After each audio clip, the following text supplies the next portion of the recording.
Hey guys, what's going on? This is Captain Constitution here, doing our first ever audit. We are on our way right now to the state capitol building in Denver, Colorado, with the intent to join other fellow advocates of cannabis in an attempt to crush a bill that will absolutely devastate the industry of cannabis here in Colorado. So we're gonna go and see what we could do to have our voice heard. We'll see you there.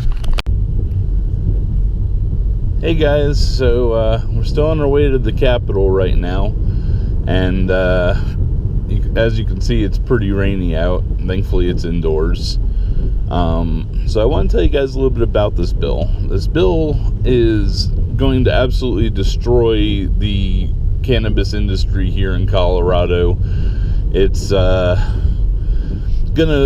be very uneco-friendly as well, and let me explain what the bill actually entails. So basically, it's going to stop people from 18 to 20 years old from accessing quote-unquote dangerous amounts of cannabis by limiting them to 2 grams a day, which is more than I smoke, and I am a heavy smoker. So right away that does nothing, but is the main point of the bill. What this bill also does is it makes it harder for adults 21 and older who are medical patients who deserve to be able to pick up whatever they feel like, up to 40 grams here in Colorado. And they're going to limit people to 8 grams over 21 years of age. And they will also initiate really expensive systems to make sure that you're not taking 8 grams from one dispensary and then 8 grams from another dispensary. And that tracking system is very expensive and takes a lot of time and manpower and money to run it. And another thing that this bill is doing, and it's very uneco-friendly in my opinion, is it's going to make the way that they package concentrates into a ridiculous way of doing this. And basically everything is separated by the gram here.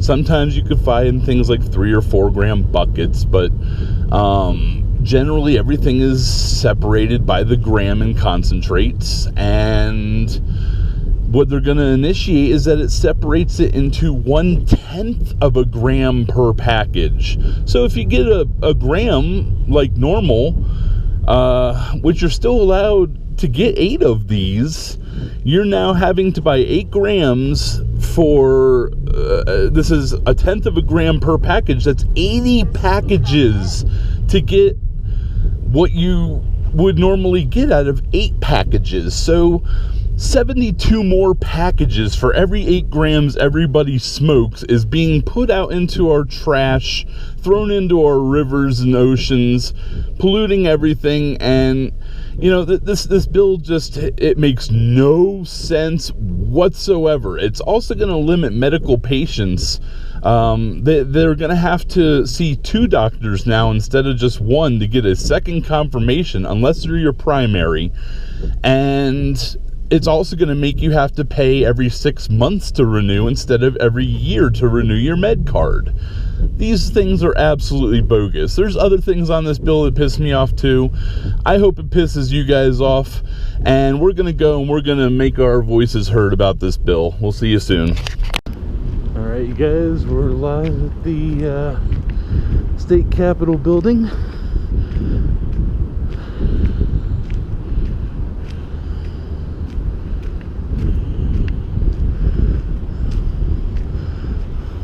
Let's ascend the steps of justice.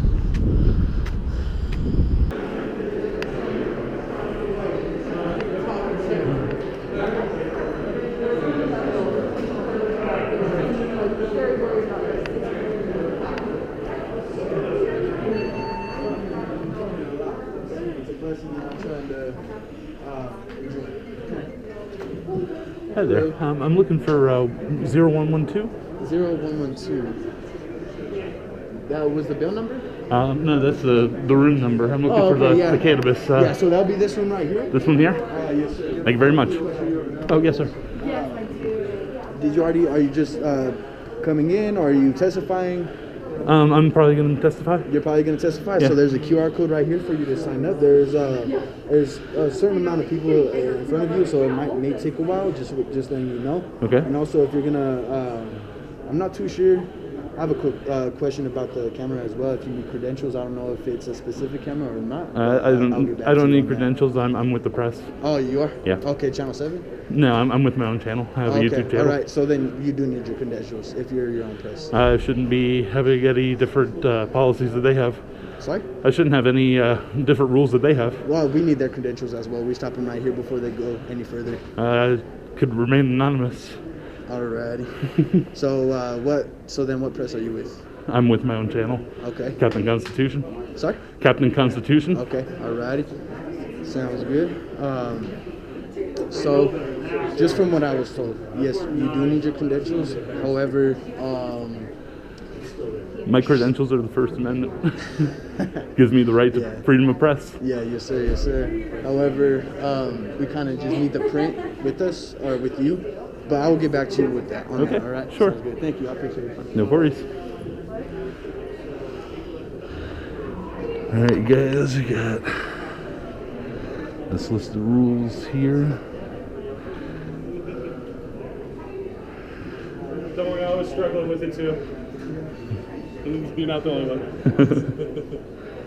Let's see. That sort of thing that if you want to sign up, testify, you can. Okay, I appreciate it. Thank you very much. And so how do I do the scanning? So, get your camera. Okay. And then it's either you scan it or you just take a picture. I should do? Alright. If not, just tap on the QR code from your phone. Okay. Tap and hold. And then the link should pop up. Okay.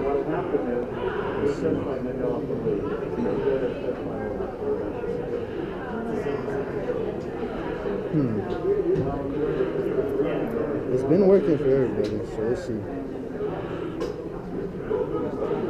I'm gonna try it real fast. Sure. Alright, yeah, so it should just be able to scan. It is an older phone. It may not have the quality of... If not, you could take a picture of this link, and then it will take you to where the QR code is trying to take you. Okay.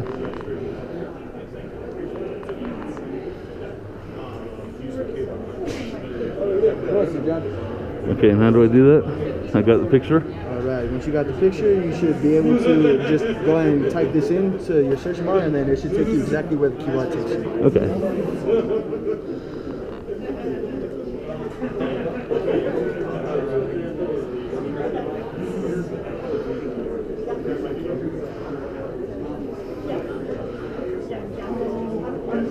So, we're just chilling right now in the lobby, guys, and I'm about to provide some testimony over the phone. I seem to have arrived a little bit too late to make a actual in-person testimony today, but you know, I wouldn't be advocating a cannabis bill if I wasn't a little late on stoner time, guys. But we'll see how this goes.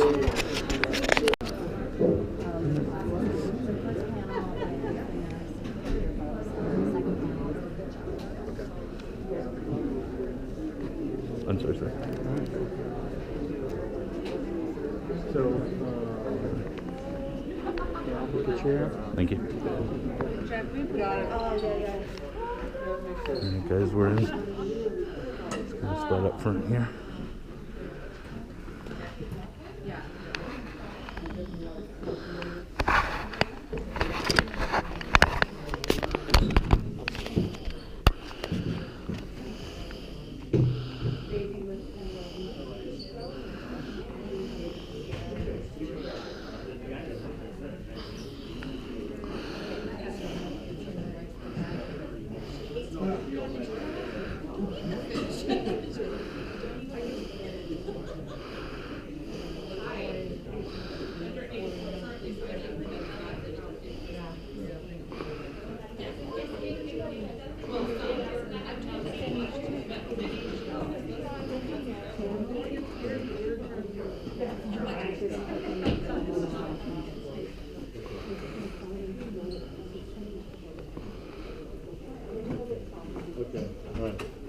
Hey, Jack, stop this. No more people in here. No more people. Jack, stop this. No more people in here. No more people.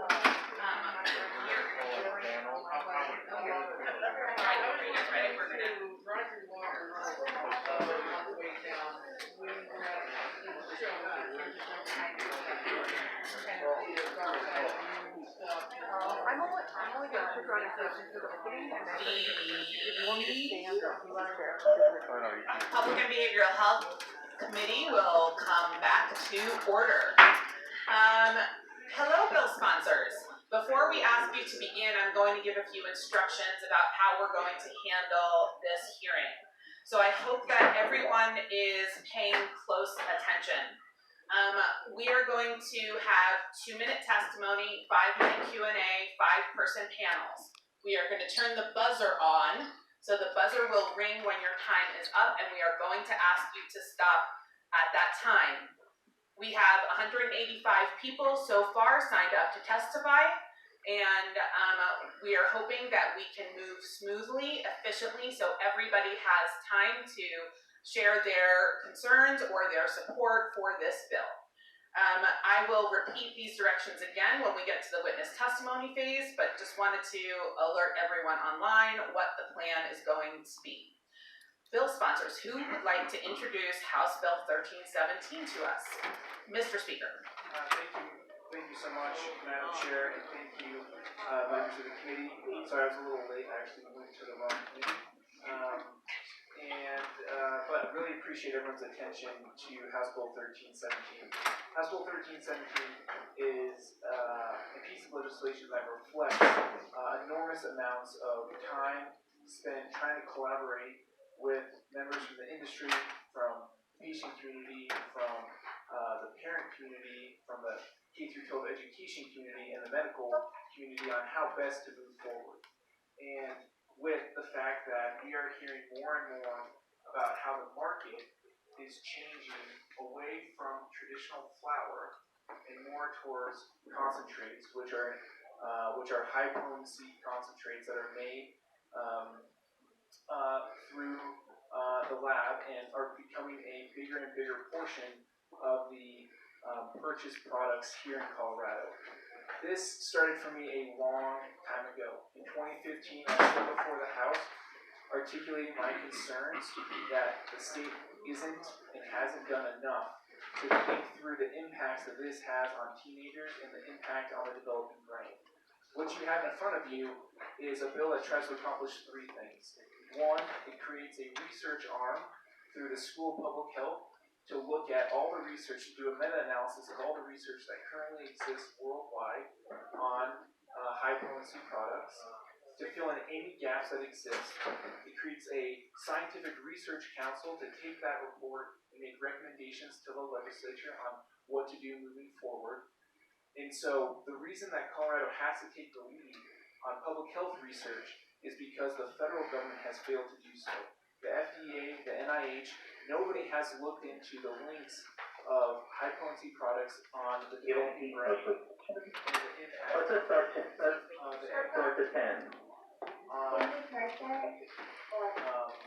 I'm sorry, Mr. Speaker. I think we're having a technological difficulty. Someone is breaking through and unmuted. So if you're all there in the WebEx, please mute. Thanks so much, Madam Chair. It does another thing that's very, very important. It cuts down on 2 trends that are linked to each other. It cuts down on vaping and on diversion on the high school campuses. And let me explain how and why. This bill, currently right now in the medicinal marketplace, a 18-year-old can go and get a red card, and then go to a dispensary and buy upwards of 40 grams of marijuana concentrate. 40 grams is enough concentrate to get any person high for a very, very, very long time. Then, because of our metric system, which is the data tracking system that the MED within the Department of Revenue uses, it doesn't track on a per sale basis. So that individual can go from dispensary to dispensary to dispensary to dispensary, as many dispensaries as they can get to in one day before close of business. and buy the same 40 grams of concentrate, because at the end of the day, the metric system is updated. What this does is it stops the end of the day tracking system, and it updates metric to have a per transaction tracking, and it reduces the daily allowance from 40 grams to 8 grams. Now, through all of this, there are exceptions and exclusions to those who need more because of their medical condition. We are not trying to treat every patient the same. We really are trying to focus in on the 18 to 20-year-old population that is using the loopholes in our system to divert product onto high schools that are having a negative impact on, you're going to hear testimony today, but the negative impact that those loopholes are having on Colorado kids across the state. There's going to be an amendment that comes forward later to make sure that we carve out the 0 to 17-year-olds who are sometimes moving to the state to access the medicinal benefits of some of these products, and they are working with parents and caregivers, and that is not what we are trying to accomplish. We will make sure that they have a carve out so that this is not impacting them. The third thing that it does is that this makes sure that we do a better job around data collection and education. You're going to hear concern today about how we can't break the gram down into 10 little pieces and put it in the pill box.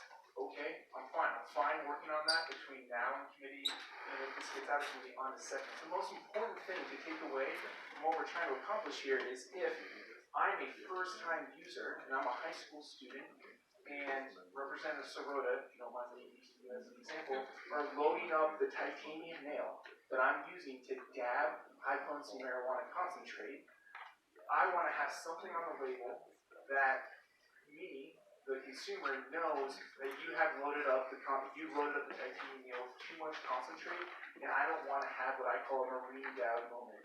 Marine Dowd, remember, came to Colorado, was writing off as the New York Times needing full 100 milligram of cocaine in her hotel room and had a very unpleasant experience.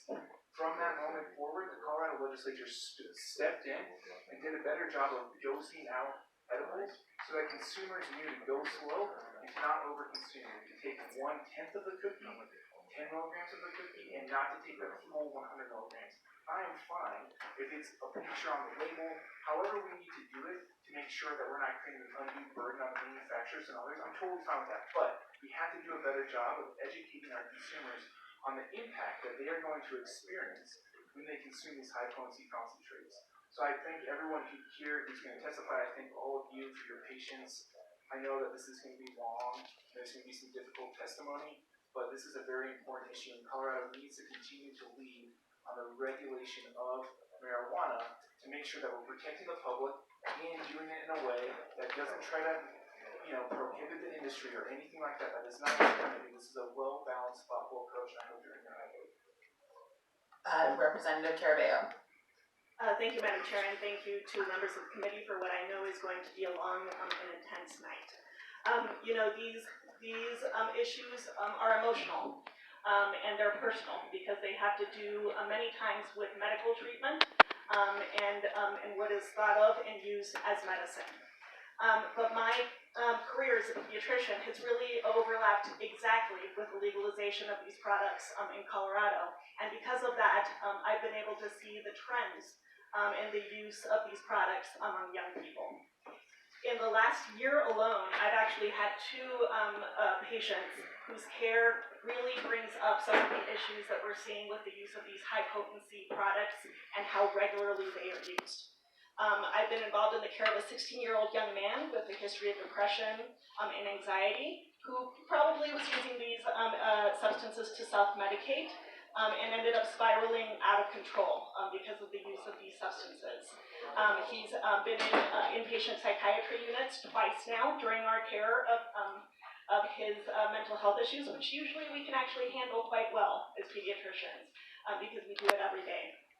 But his issues became so out of control that we had to enlist the help of others in handling his really, really severe depression and his suicidality. I've been involved in the care of a 15-year-old young woman who is a wonderful student, an athlete. Her parents never suspected that she might be using these substances until the extent that she was using them. She presented because she was vomiting over and over and over and over again every single day. And as you can imagine, when her parents brought her into our clinic or into the hospital, she was not really going to immediately say, well, you know, there are these substances that I'm using every day. So it took months and thousands of dollars of tests to discover that she was using these products and these high potency products so regularly that it essentially short-wired her brain. And she developed what we call hyperemesis cannabinoid syndrome, where you cannot stop vomiting until you stop the use of these substances. Unless you take a hot shower, we don't understand why the hot shower works. But apart from that, the only thing that you can do is stop using these substances. We were finally able to get her into treatment. She stopped using the substances. She had lost 25 pounds at that point. She developed such severe stomach pain from daily vomiting and from the rapid weight loss that she ended up in the hospital because of the abdominal pain. She had really severe electrolyte abnormalities because she was vomiting so often. And when she stopped using these substances, she was well. But because of the nature of these substances and how dependent she become on using them daily because of their high concentrations, she started using again. And when I left for session, she was in the hospital once again. These are not isolated stories. I've heard stories from Boulder to Pueblo, and you'll hear those testimonies tonight, from children, from patients, from students, from families who have seen their lives upended because of these very same medical and mental health issues. I've spent a year in meetings with industry advocates, medical marijuana patients and their families, parents of impacted adolescents, and the children who have struggled with concentrated use. And like the speaker, I believe that 1317 takes measured steps toward researching these products and closing the gaps in our regulations that allow for diversion into the gray market. As Speaker Garnett mentioned, there's a research angle. But what I would like to bring attention to are other core tenets of 1317. The safeguards we are implementing in the medical marijuana process. We have heard from medical marijuana providers, industry entrepreneurs, and impacted families that there are loopholes in the medical market that have bolstered the gray market, the proliferation of cannabis products outside of the regular space that fuels youth access. Colorado has to exercise its responsibility to update these regulations. And so like any other doctor-patient relationship, what this bill is attempting to do is that when physicians approve these medical marijuana cards, they look at dosage, conditions, timeframes, and the need for follow-up, like every other patient-doctor relationship. That must be a bona fide relationship between a patient and a doctor, and we need ways of tracking the sale of these products, as the speaker mentioned.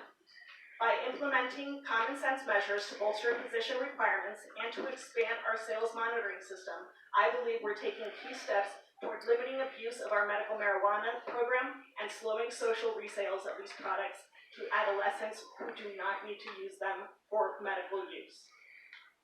So I thank you in advance of your listening to the testimony that's going to come before you. And I'm happy to open it up to questions that you might have for myself and Speaker Garnett. Thank you. Representative Pelton. Thank you, Madam Chair. Representative Carabell, in the alleged act, it says two physicians from different medical practices have to diagnose patients having a blah, blah, blah. Does that happen right now, or is there right now just one physician that is involved? Representative Carabell. Thank you, Madam Chair. Thank you, Representative Pelton, for the question. That is very similar to what happens in the 0 to 17 market for medical marijuana right now. What we've noticed is that the number of patients from 0 to 17 is about 400 who require these medical marijuana cards.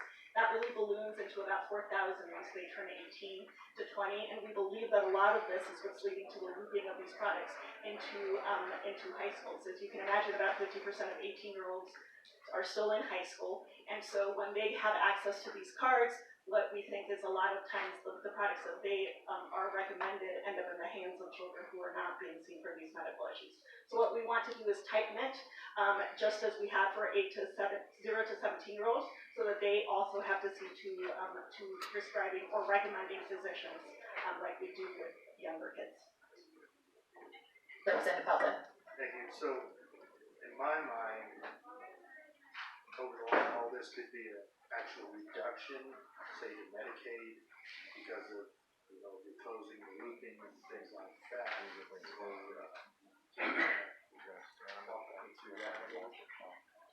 Mr. Speaker. Thank you so much, Madam Chair, and thank you, Representative Pelton. I do think that what we're, again, the voters passed both the recreational market structure and the medicinal market structure. However, it's the legislator's responsibility to think through the right balance of regulation within those marketplaces. And I do think that making sure that the 18 to 20-year-olds, especially because they can't go into the recreational market and purchase anything because they're not 21 yet, are treated slightly differently than the adult population. And I do think that over time, some of the health impacts that you will hear extensively today through testimony would be negated by the fact that two reasons. One, by cutting down on the amount of concentrates that are flooding schools currently. And again, when I was in high school, there was marijuana, it was flour, right? It wasn't these products. So I think, cutting down on the reversion is key to helping negate, to reduce the health impacts on the teens that are leading to rising healthcare costs in other places. And so I do think that there are some dynamic modeling perspectives that could play out over time that could be addressed through just the tightening up of this particular market. Representative Larson. Thank you, Madam Chair. I have a few questions. First of all, thank you, Bill Sponsors, for bringing this. This is certainly an issue I hear about frequently from the high school and middle school principals in my district, and indeed at the door. A couple specific questions that I've heard concerns about and would just like some clarification on. So page 7, first one is page 7, lines 6 through 24, which kind of describes the process through which a physician can prescribe, or not prescribe, but can recommend marijuana or a marijuana-derived product. So it's my understanding, reading this, and I just want to make sure I'm reading it correctly, that a physician within their scope of practice would need to diagnose somebody with a condition that is eligible for medical marijuana, but that they would not have to write a prescription for that condition, because I know there's a lot of concern. Many physicians, because of this kind of gray area, or frankly, not really gray area, because it's a federally illegal substance, Schedule 1, many physicians do not want to risk their license. So, for instance, a neurologist who sees a child would diagnose that child with autism, but that neurologist would not be required then to write the script, but the parent and child could then take that diagnosis to another physician who is willing to make a recommendation for marijuana. And then on the basis of that second physician's recommendation, they would be able to obtain that prescription. That's how I'm reading it. That's how I understand the bill works. Just want to put that on the record because I do know that's something that's come as a point of concern for some folks. Representative Carrillo. Thank you, Madam Chair. That is exactly right, Representative Larson. Representative Larson. Thank you, Madam Chair, and thank you for that. My second question is, so page 11, lines 9 through 11. This is the section that essentially would require a 6-month prescription or 6-month review for these recommendations. Could you, just so we have an idea of kind of what category we're putting this in, do you have examples of other drugs that require a 6-month or indeed more frequent checkups and re-prescription? Just so, is this kind of what we have for opioids? Is it for something even less impactful than opioids? If you can speak to that a little bit. Representative Carrillo. Thank you, Madam Chair. Thank you, Representative Larson. So in my practice, and this can be said for many different diagnoses across the kind of spectrum of medicine, for things as simple as asthma would require a 3-month follow-up. And that's actually upon the recommendations of the American Thoracic Society, or whatever the proper name is. I think I'm to frequently reevaluate how a person is doing with their diagnosis, and in order to not just kind of give them medications and hope that they do well with their medical diagnosis. We do it kind of on the other end of the spectrum with ADHD medications, also something that different associations, including the American Academy of Pediatrics and those who treat psychiatric issues, recommend. Once again, these are medications that can create dependence, that can be sold in an illicit market, and so we don't want to just say, here is 12 months worth of your medication. Hopefully you don't do anything other than treat your medical condition with them. So it's really much in keeping with what we do for a lot of other things in medicine. Representative Larson, I'm going to remind you we have 200 people signed up to testify who might be able to answer some of your questions. Thank you for that. And then I've got, for page 19, lines 8 through 15, I don't know who did that. I was just hoping, so there's some terms in here, the geographic hardship, and then the homebound. I was just wondering if we have specific definitions for what homebound or what constitutes geographic hardship. I didn't see it anywhere in the bill, and I know that was a concern again for some folks. Live 2 hours away from a nearest dispensary, that sort of thing. So, is there a specific definition in the bill? Will that be done through rulemaking? Do we have any idea of what we're looking at? Representative Carvajal. Mr. Speaker. Thank you, Madam Chair. Thank you, Representative Larson. They will be done through rulemaking, and it is to make sure that we address those who may need to purchase their medicine in one stop, or because of where they live, because of their medical condition. Other questions? All right, seeing none, we're going to go to the witness testimony phase. I'm going to repeat the directions for the witness testimony phase. Since we are only allowed to have 17 people in this room, I'm going to call forward the first, actually for the first one, I'm going to just do the first panel, but then I'm going to call forward 3 panels at a time so that the panel whose turn it is comes up to the table and the other 2 panels sit comfortably in the room waiting. So we're going to try and do this in this way to create a streamlined effect. If anybody else has better ideas, feel free to tell them to the sergeants and they will come and give me suggestions. We want to make this as respectful and seamless as possible. I do have a testimony list, yes. I do have a testimony list. It is currently up to 202 people and growing. So we will try and move this respectfully and yet smoothly. So again, it will be 2 minutes to testify, 5 minutes of Q&A, 5 people on a panel, and the first panel is going to be a little bit unique. So I'm only going to call forward the first panel, and that's going to be Will Brown, Jasmine Black, Keegan Pyron, Ben Howard, Melissa Mountain, and Keith Hayes, all in person, and their colleagues and friends who are going to support them. So we're going to have an unusual amount of people in the room, and we might require some movement. So let's have Melissa Mountain and Keith Hayes at the table. And the youth who are testifying, let's come around the microphones. And what I would like to happen is I'm going to have you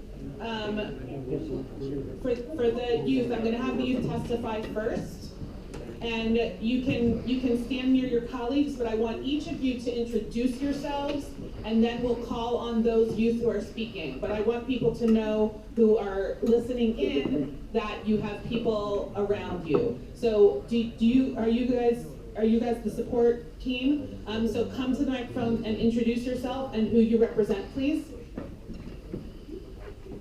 Just say your name. Use your first name. You don't have to use your last name. I'm going to give an example. My name is Daphna Michelson-Janae, and I am the chair of the committee. I'm Trinity. Trinity, and who do you represent? Are you with a group? Yeah, 5280. With 5280. Okay, thank you. Next. And is that microphone on? Yes. Okay, stand real close to it. I'm Kate, and I'm representing 52 Main School. I'm representing 52 Main School.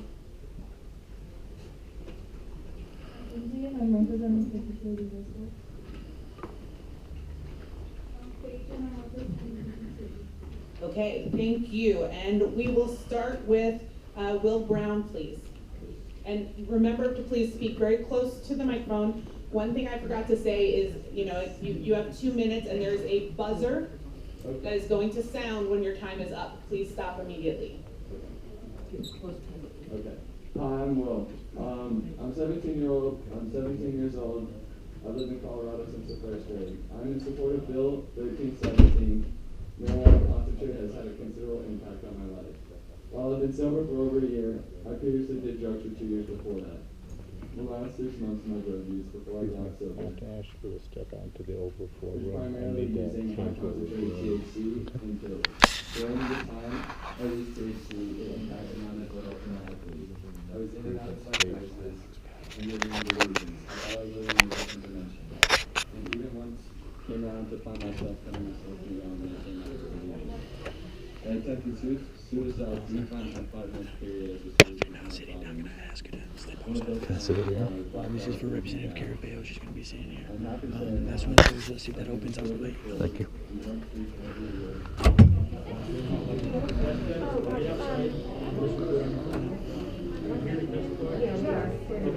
Okay, you guys. Thank you. Yes, ma'am.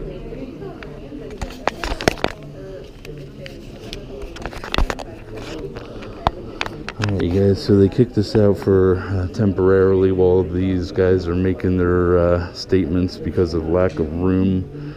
I think it's kind of bullshit, but I'm not going to really speak my mind too much here.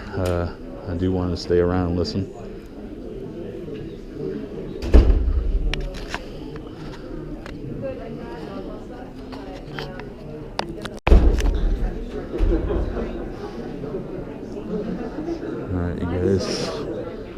We're just sitting out here in the main lobby waiting for this to get a little bit finished here, I guess. We're waiting for someone to come out here and let me know that I can go back in there.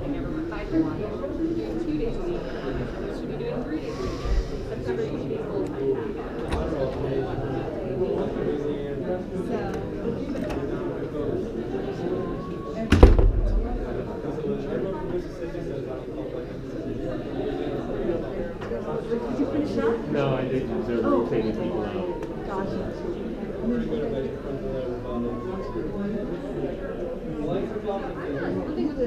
living with my sister.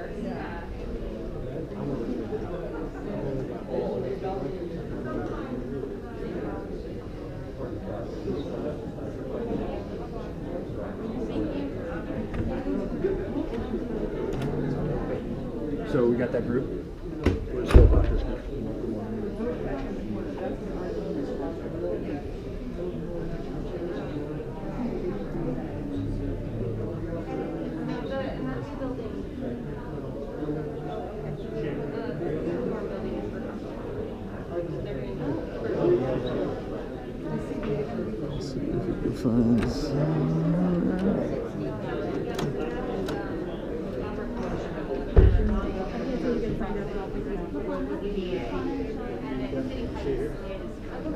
Okay. So we got the phone. Tammy's already in there.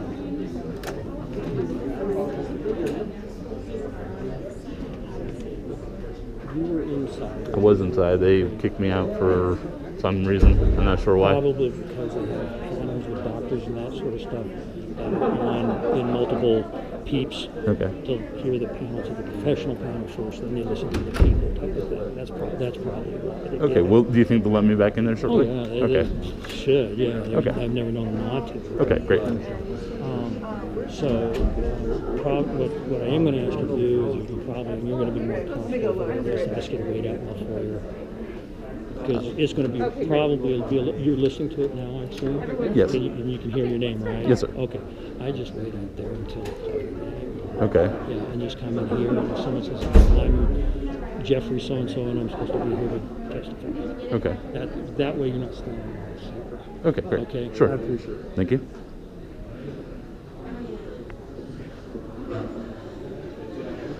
is a little bogus, guys. I'm kicking us out here into the foyer for the moment.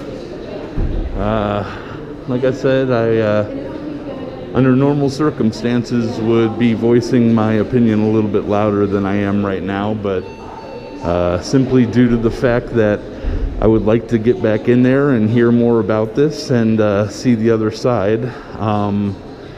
Hopefully they let me back in there.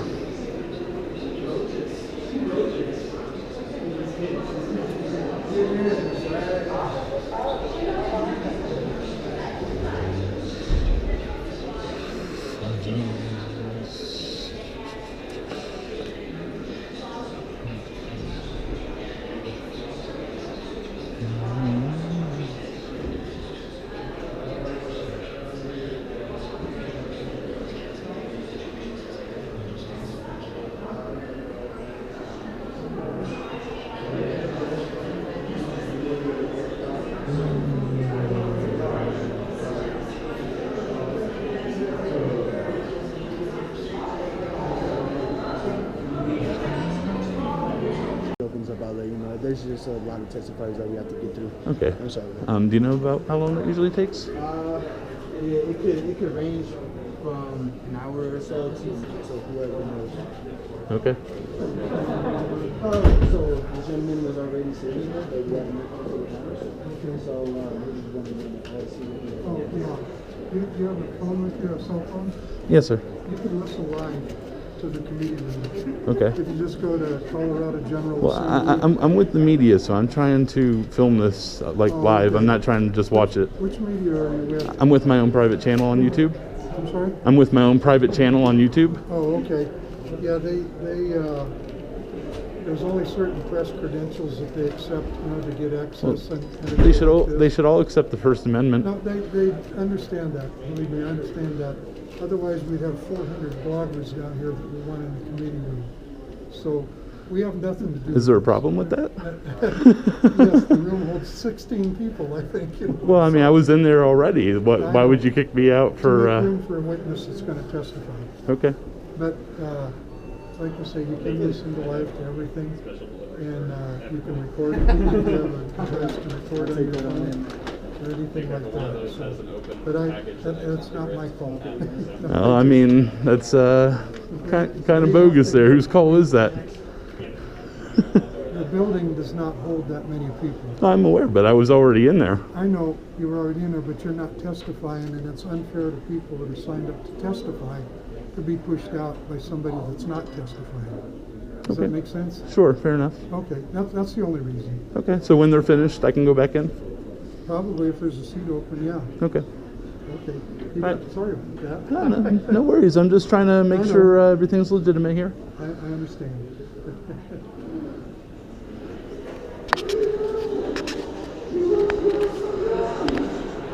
Tyranny, guys, tyranny.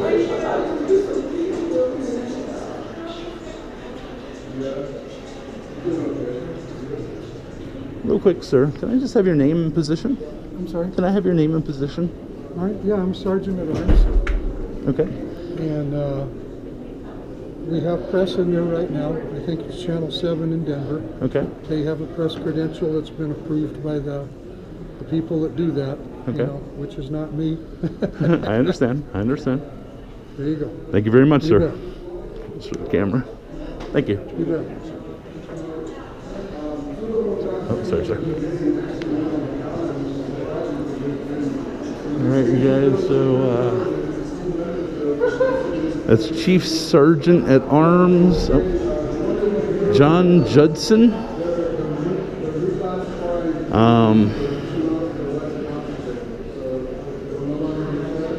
If you guys want to let him know how he did today.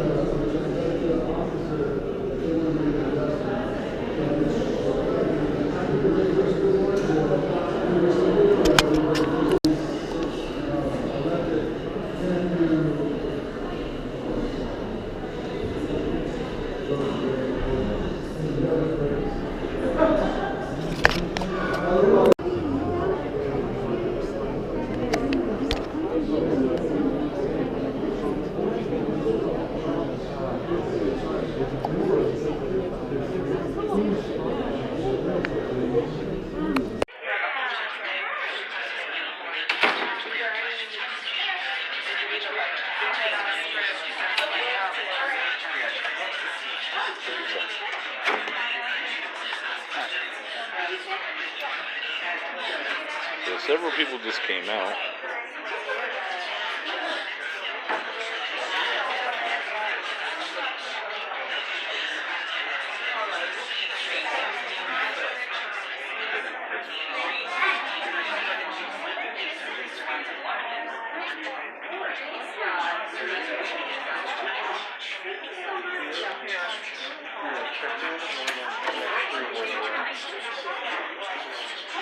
Go ahead, sir.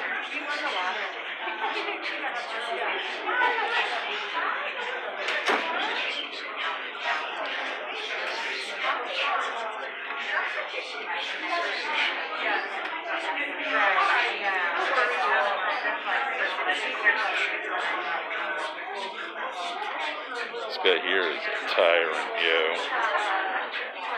Kicking me out after I had a seat and I was in there already. Overflow my ass. No one else got kicked out, only me. I was the only one who they asked to leave. So,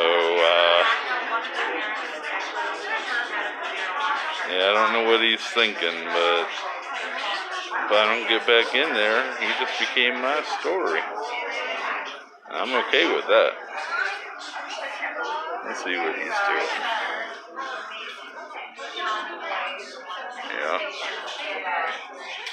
There he is.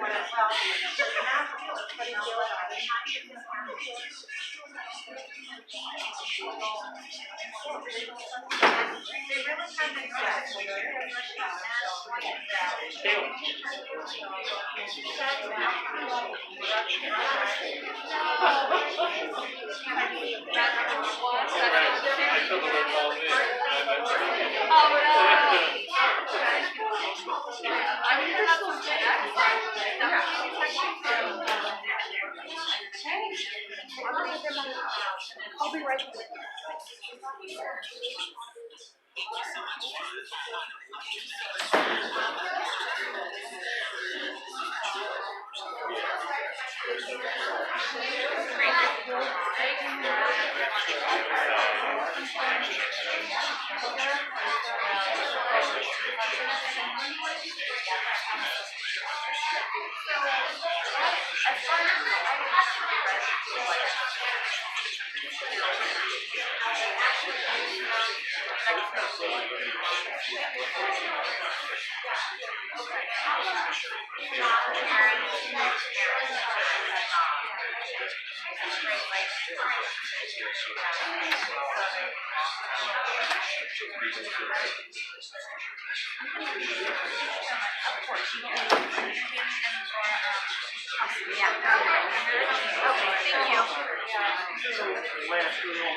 Tyranny, you guys. Tyranny.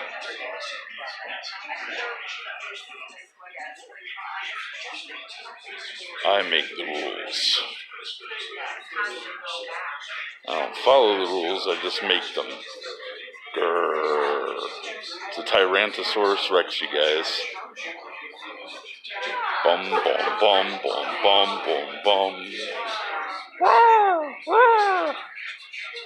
That's it, guys. Tyrannosaurus Rex.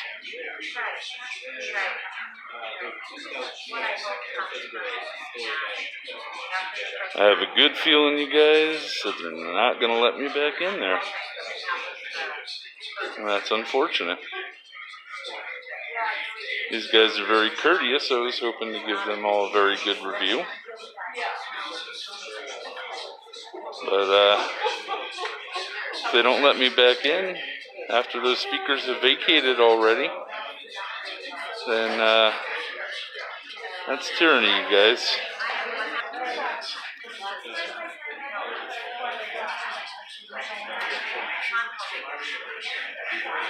It's more In-N-Out here than there is In-N-Out burger. It's a little bit of the old in out, eh guys?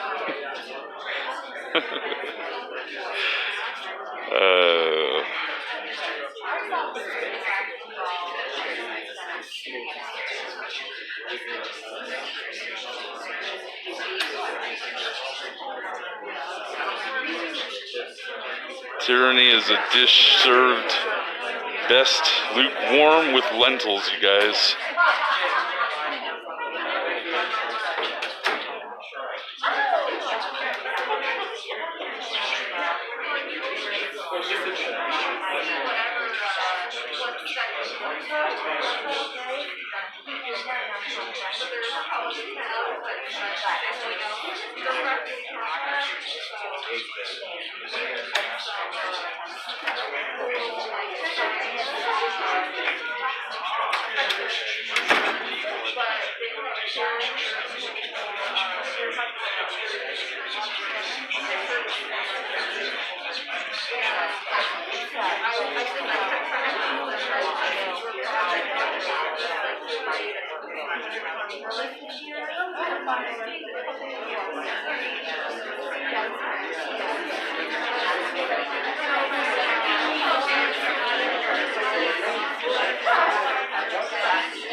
You ever see a Tyrannosaurus battle a Velociraptor? Here you go. That's Tyrannosaurus. That's the Velociraptor over there.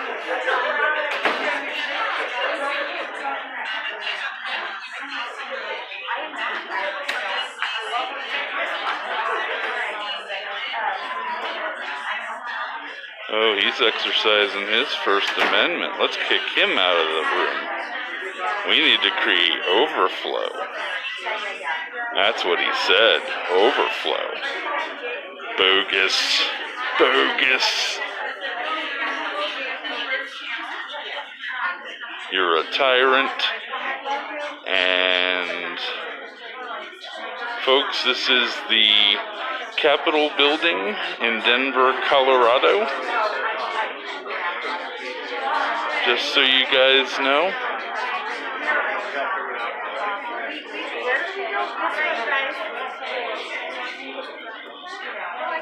See, people just keep piling in there, like it's going out of style.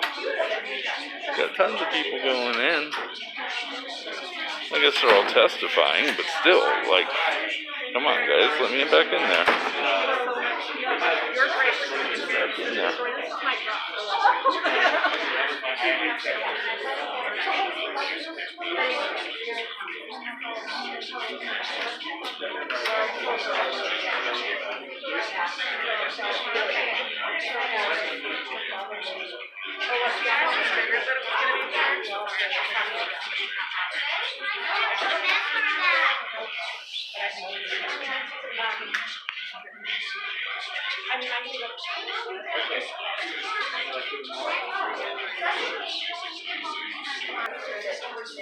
You know, for being a door on hinges, this is a revolving door.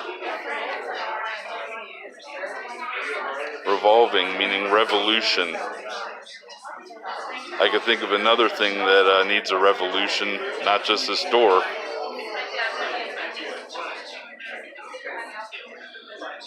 You say you want a revolution. Well, too bad.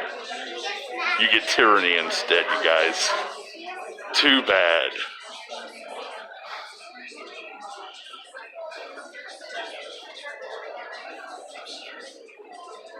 No justice.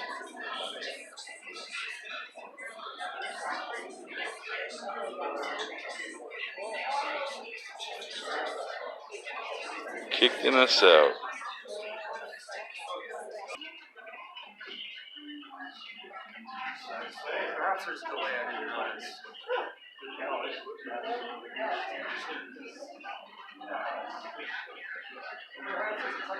So this gentleman over here just noted that the audio feed coming out of the room is different than the actual what's going on in there. So it seems it's on like a some kind of delay, or who knows if they're editing it or what's actually being said in there versus what's being told to the public. I wish I could cover it, but you know what, guys? They tell me to go into this other room where I can watch it on TV instead of going into the room and record it. So this is where we are right now. We're sitting outside waiting for these tyrants to let us back in so that we can film. We were already in there. We were already filming. We were quiet. We were respectful. And they said, nope, your rights don't matter anymore, you guys.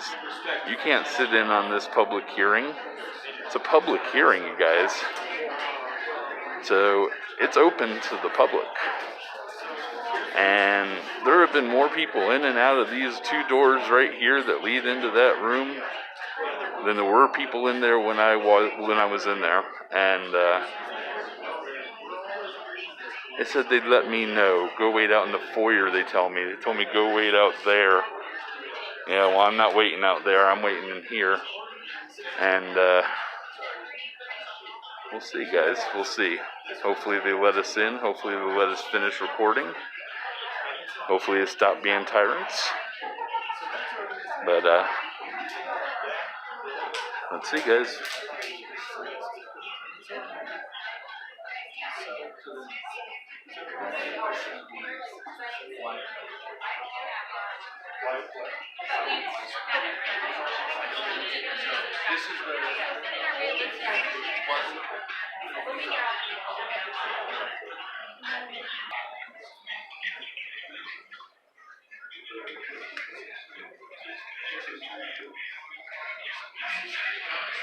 Basically what that means.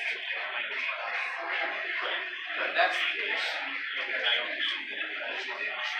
don't see that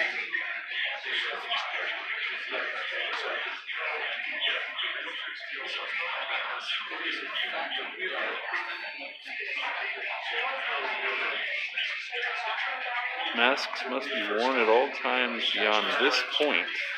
Well, that's really good, actually. They didn't say that at the front of the building. The signs are actually right in front of the private door, like they should be. They can request you to do whatever they want if you're entering a private area, but as long as you're in a public area, in a federal building, you do not have to wear a mask. If you have a medical reason to do so, and you do not have to give them paperwork if you do or do not have it. That's your Fourth Amendment right, guys.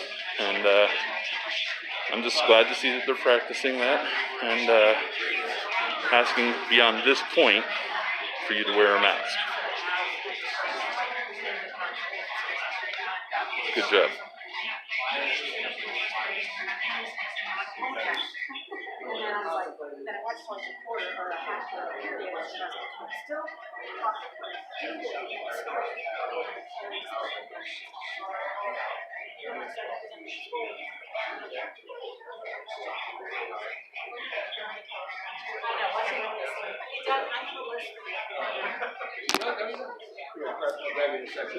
Unrelated to Excuse me.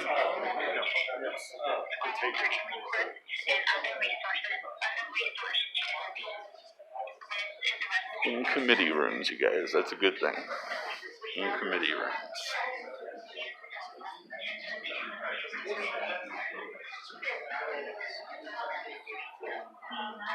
Black here with nobody in it. Interesting. Well, you guys,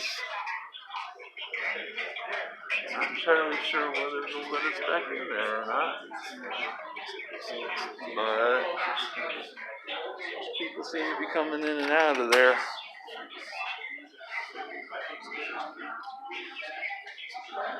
There seems to be spaces inside, chairs where people aren't sitting. I mean, the dog has more rights than I do, you guys. See that puppy down there? He has more rights than I do. They want to remove somebody, maybe remove the puppy before they remove the people, but nope.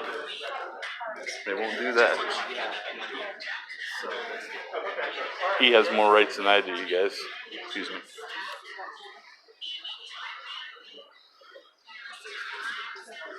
Well,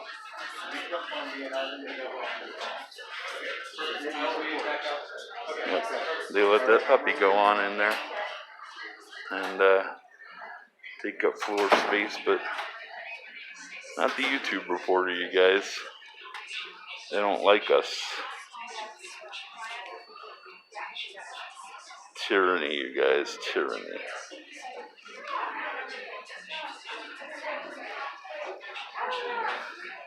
You know, I was kind of hoping on the first run here we would have encountered peaceful people who allow me to practice my rights, who don't kick me out. And, well, I guess I expect too much sometimes, you guys. I've seen other videos. I know how this works. You know, tyranny is 90% of the time, you guys. 10% of the time you get people who do a really good job. Like the gentleman up front. He did a good job. The other guy there with him did not do a good job. He told me to go wait out in the foyer, which, as you can see, we did for a little while, but we decided to come back in, and we have that right. So now here we are, standing, waiting to get back in again, and we'll see. Will this gentleman uphold my rights? So far, no. No, he has not. They told me, oh, you're too late to get on the list of people to testify. You're too late for that. Man, I was just a couple minutes late, you guys. And, you know, they let us back in there. And we were recording for a while. And he's just like, yep, you leave. Get out. You're not a real journalist. You're not with Channel 7. You're not with Channel 10. You don't have press credentials. Well, guess what, guys? You don't need press credentials. You have press credentials. Everybody has press credentials. It's called the First Amendment. The right to free press, you guys. The right to free press.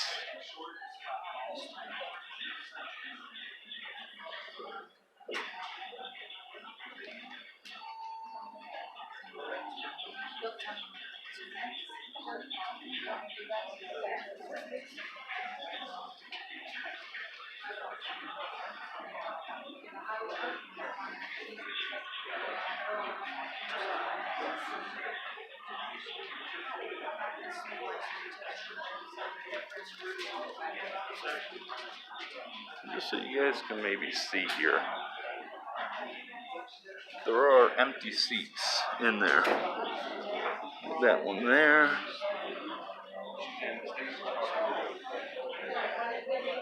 Well, right now there's only one. There were a couple just a few minutes ago. But the point is, there are empty seats. And instead of asking me to come back in there, they would rather be tyrants.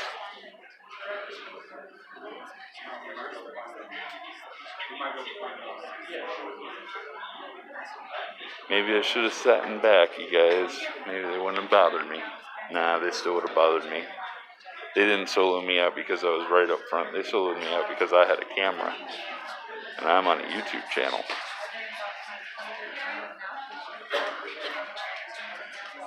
That's right, you guys. Captain Constitution is here for you guys. I am here to uphold your rights.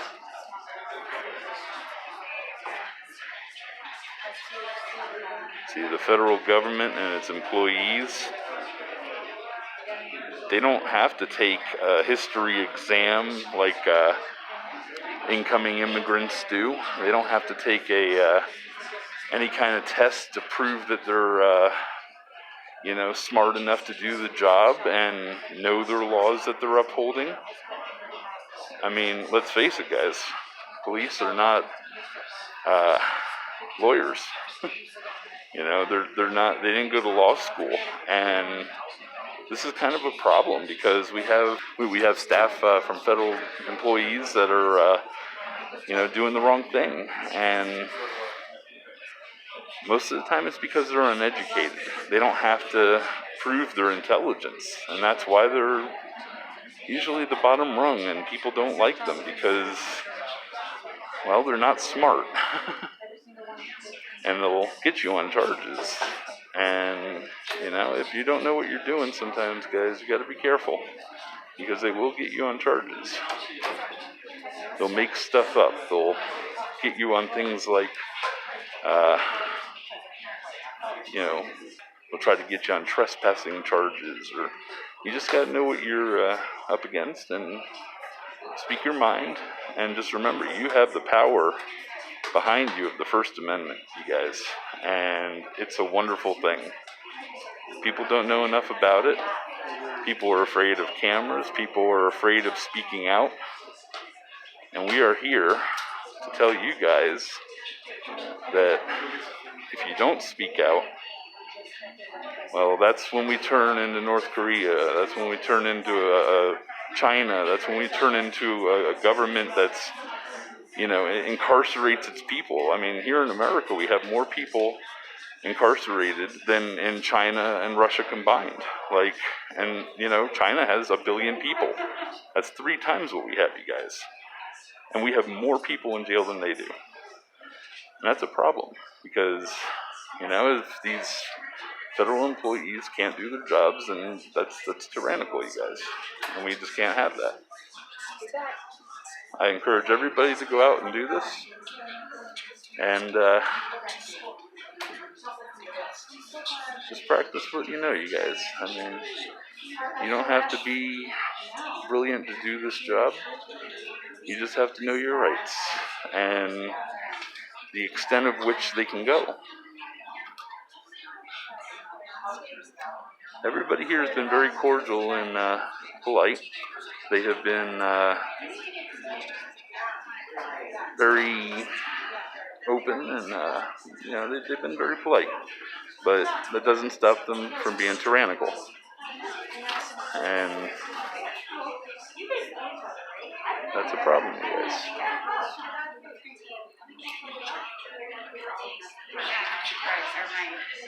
My absolute sheroes. From my backyard. Let's look back in there for a second. Still an empty seat there up front. And this looks like the one right now. That's my seat, you guys. That one that's empty up there? Yeah, that was occupied by somebody at one point. Yeah. It's getting to be about 4:30 p.m., which means that this case is going to be over without them letting me back in. Yes, ma'am.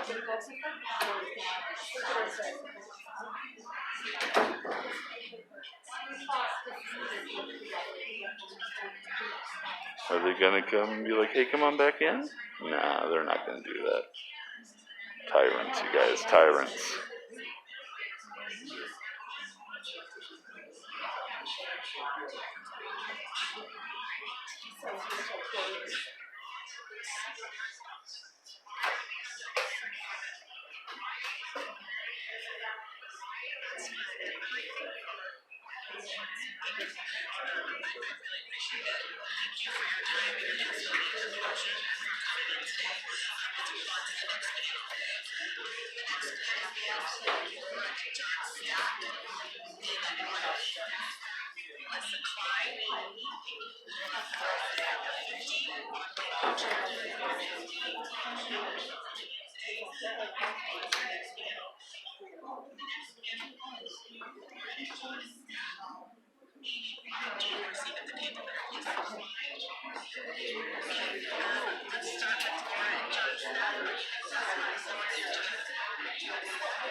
Well,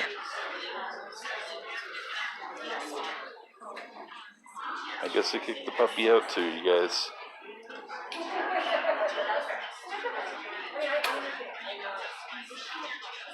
Ma'am, I'm sorry. You and your dog have to leave too. You were probably recording on your phone for a YouTube channel. No, the dog was probably doing the recording, you guys.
Yeah, another puppy.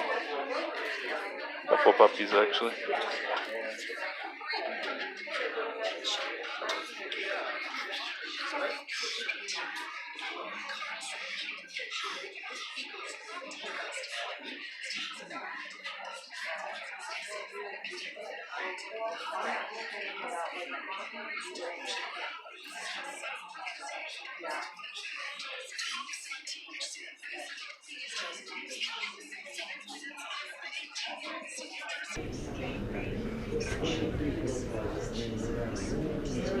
Hey, is the spot opening up yet? No, not in here anyways. I have a quick question. Oh, yes, sir. Sorry.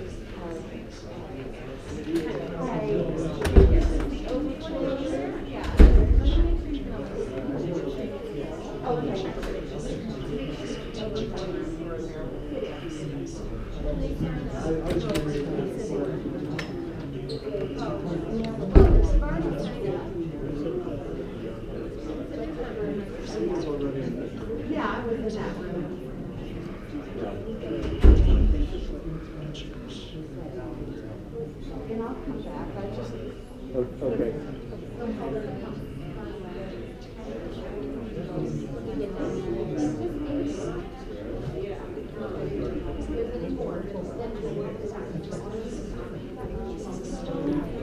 So it'll probably be easier.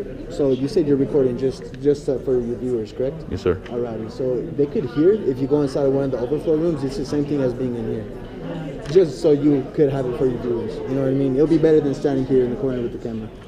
Okay, but are they not going to let me back in there? They will, as soon as they're done with all their testifiers. Because are you testifying yourself? No. All right, so the testifiers are first priority. Okay. And then second priority is making sure everybody gets heard. Okay. And then third priority is, so you can hear it yourself. Okay. So then if you want to hear it, it'll be better if you go inside the overflow room, just to let you know. Well, I think the top priority should be covering the story, don't you? Make sure that everyone hears what's going on in there. Exactly, that's what they're doing. You can do that. Well, that's what the media does, and that's what I am. Okay. So I'm not going to argue with you, but Okay, I'm just letting you know your options, all right? Okay.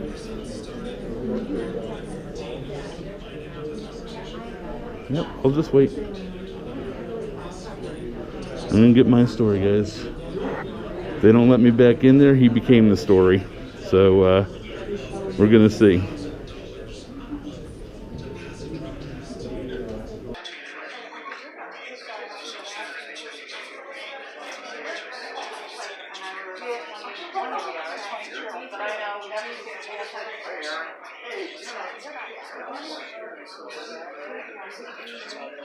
Well, that was certainly work.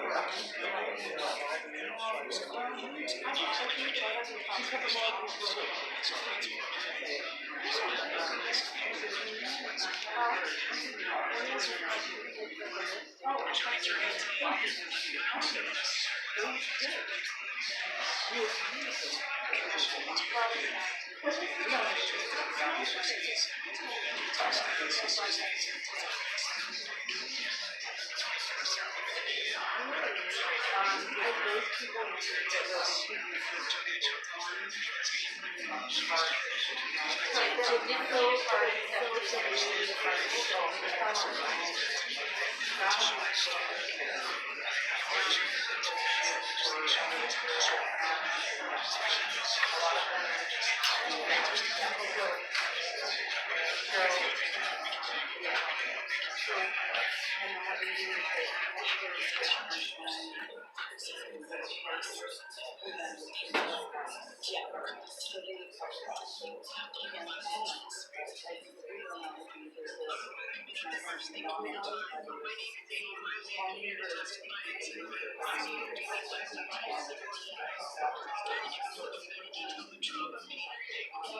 take a look in here real quick, you guys. 1, 2, 3, 4, 5. 5 empty seats in there now, you guys. Actually, 6. There's one up there too. 6 empty seats, you guys. Not invited back yet, it seems. Well, we'll see. We'll see.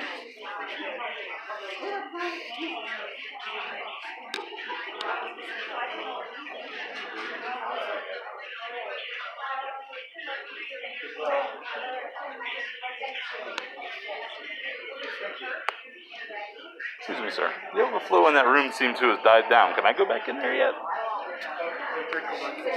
Thank you. Did you watch the documentary from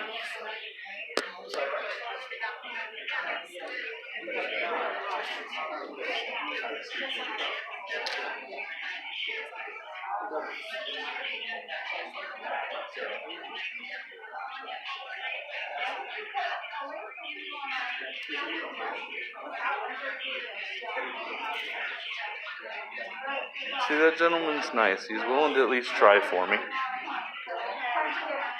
It helps to be polite to them, and sometimes they'll be polite back to you.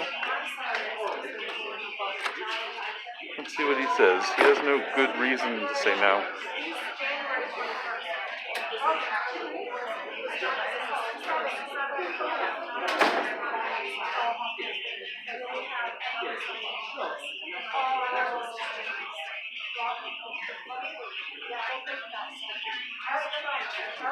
Totally empty chairs all in there, guys.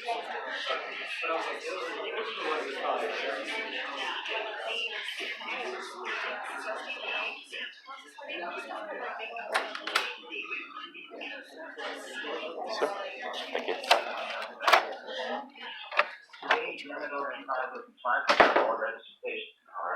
And this percentage has remained consistent for several years. The bill also provides overly burdensome requirements on physicians. For the first time, requiring them to create an explicit dosing regimen for patients. Currently, no other state program places such burdensome requirements on authorized physicians. Many will likely not recommend such highly explicit treatment plans, thereby leaving patients without the access they rely on. HB 1317 adds a new requirement that a healthcare provider must conduct a full assessment of the patient's mental health history, which may be well beyond the scope of expertise of many primary care providers, thus forcing patients to see multiple doctors and limiting their access. It is unreasonable to require that these patients receive a mental health assessment when there is no indication that these patients have any history of mental health issues, nor are seeking cannabis to treat a mental health condition. Further, studies have also failed to identify any causal relationship between cannabis use and any mental or psychiatric illnesses, regardless of potency. More potent varieties of cannabis have existed for decades, and many patients have grown to rely on them for relief. Currently, the FDA regulates Jonabinol, a pill containing 100% THC and is proven to be safe and effective. Prohibiting patients from accessing these more potent products legally will only push them to seek out similar products in the illicit market, not in the best interest of public health. For these reasons, I urge you to reject this cynical effort and vote no on House Bill 1317. Thank you very much. Thank you. Members, do we have any questions for this panel? Seeing none, I want to thank you for your time and testimony. We'll call forward the next panel. Nicole Sherban, 14, remote. Susan Morris, 16, remote. It's Susan Morris Mello, number 16, remote. Haley Hutchins, number 46, remote. Laura Phillips, who dialed in, and we're probably going to go to her first. And Dr. Sam, I can't even read my handwriting. Let's see. Dr. Sam from Children's Hospital. How are you doing, Dr. Sam? Dr. Sam Wang. Okay. As that group is getting itself settled, here is the group that we're going to ask to be on deck. And all of these people are in person, so please listen closely for your names. Leanne Wiebe, Marshall McQuart, Mr. Jason Worf, Kevin Gallagher, and Susanna Grossman. So let me read that again. These are the people who will be on deck after this panel. Leanne Wiebe, Marshall McQuart, Jason Worf, Kevin Gallagher, and Susanna Grossman. Okay, so first let's hear from the panel I just called forward and see who, we don't have many people online yet. We are in the middle of switching IT wizards. Oh, let's go to Laura Phillips. That's a great idea, because Laura is called in. Laura, bring it on. Yes, can you hear me now? Yes. Thank you so much. Good afternoon, Madam Chair and members of this committee. Thank you for the opportunity to speak with you all today. My name is Laura Phillips, and I'm asking for your support of House Bill 21-1317. I support parents' right to give medical marijuana to a child. My sister suffered a horrible cancer death many years ago prior to the legalization of medical marijuana. If medical marijuana was available 25 years ago, I would have assured that she had it to relieve her pain and suffering. But this is not just about medical marijuana. This is about teenagers experimenting with marijuana. I am the proud parent of a 21-year-old daughter. My daughter graduated from high school as a member of the National Society of High School Scholars, receiving awards in academics, choir, and as a volunteer for her community. She lettered in track and field. My daughter played soccer at the highest levels, winning the Colorado State Cup. My daughter currently attends the University of North Dakota, majoring in aviation. My daughter is on the Dean's List and is a member of the National Honor Society. She participates in Women in Aviation as well as the Kappa Delta sorority. My daughter experimented with marijuana while in high school. She thought, why not? Marijuana is legal in Colorado. What harm could it do? She was at a high school party, was given in death marijuana, felt sick, passed out, and later woke up after she was raped. How many times she was raped, she does not know. Many young women have negative sexual experiences when experimenting with marijuana. According to Laura Rusnick, Bakanek, Burkett, and Kilpatrick, marijuana is the second most common substance used in sexual assault when victims, such as my daughter, are incapacitated and not able to say no. My daughter, as with many other young adults, will live with this emotional turmoil for the remainder of their lives. And my daughter's words, what happened to me was unforgivable, but I am stronger, and nothing like this will happen to me again. Thank you so much. All right, let's hear from Nicole Sherban. Yes, hi, good evening. Thank you for taking the time to hear my testimony. My name is Nicole Sherban, and I'm the principal at Sierra High School, which is a public high school in Colorado Springs. As a public high school educator for over a decade, I've seen the use of marijuana in our students change over the years. Most recently, I've seen a rise in our students' use of marijuana concentrates at an alarming rate. This year, confiscated more e-pens and containers within the marijuana flower bud, and the DAC unfortunately sealed and able to be quickly used in a back room. When speaking with students about their usage of these products after we confiscate them, students state that they use these substances to cope or to deal with their stress. As you've heard from other testimonies this evening, this is creating a vicious cycle for our students who self-medicate with marijuana concentrates while not understanding that their use of these concentrated substances contributes to the increased negative mental health like anxiety and depression. Nationally, as we see our students' mental health decline, we need to ensure that our students cannot self-medicate with easily accessible, high-potency THC products. So we ask, please really consider voting yes on 1317. Thank you. Let's hear from Susan Morris Mello, please. Hello, my name is Susan Morris Mello. Thank you, Madam Chair, and thank you to the committee for hearing my testimony. I'm a member of the Cheyenne Mountain District 12 Board of Education, and I'm here to provide testimony on behalf of the board to encourage your support for House Bill 21-1317.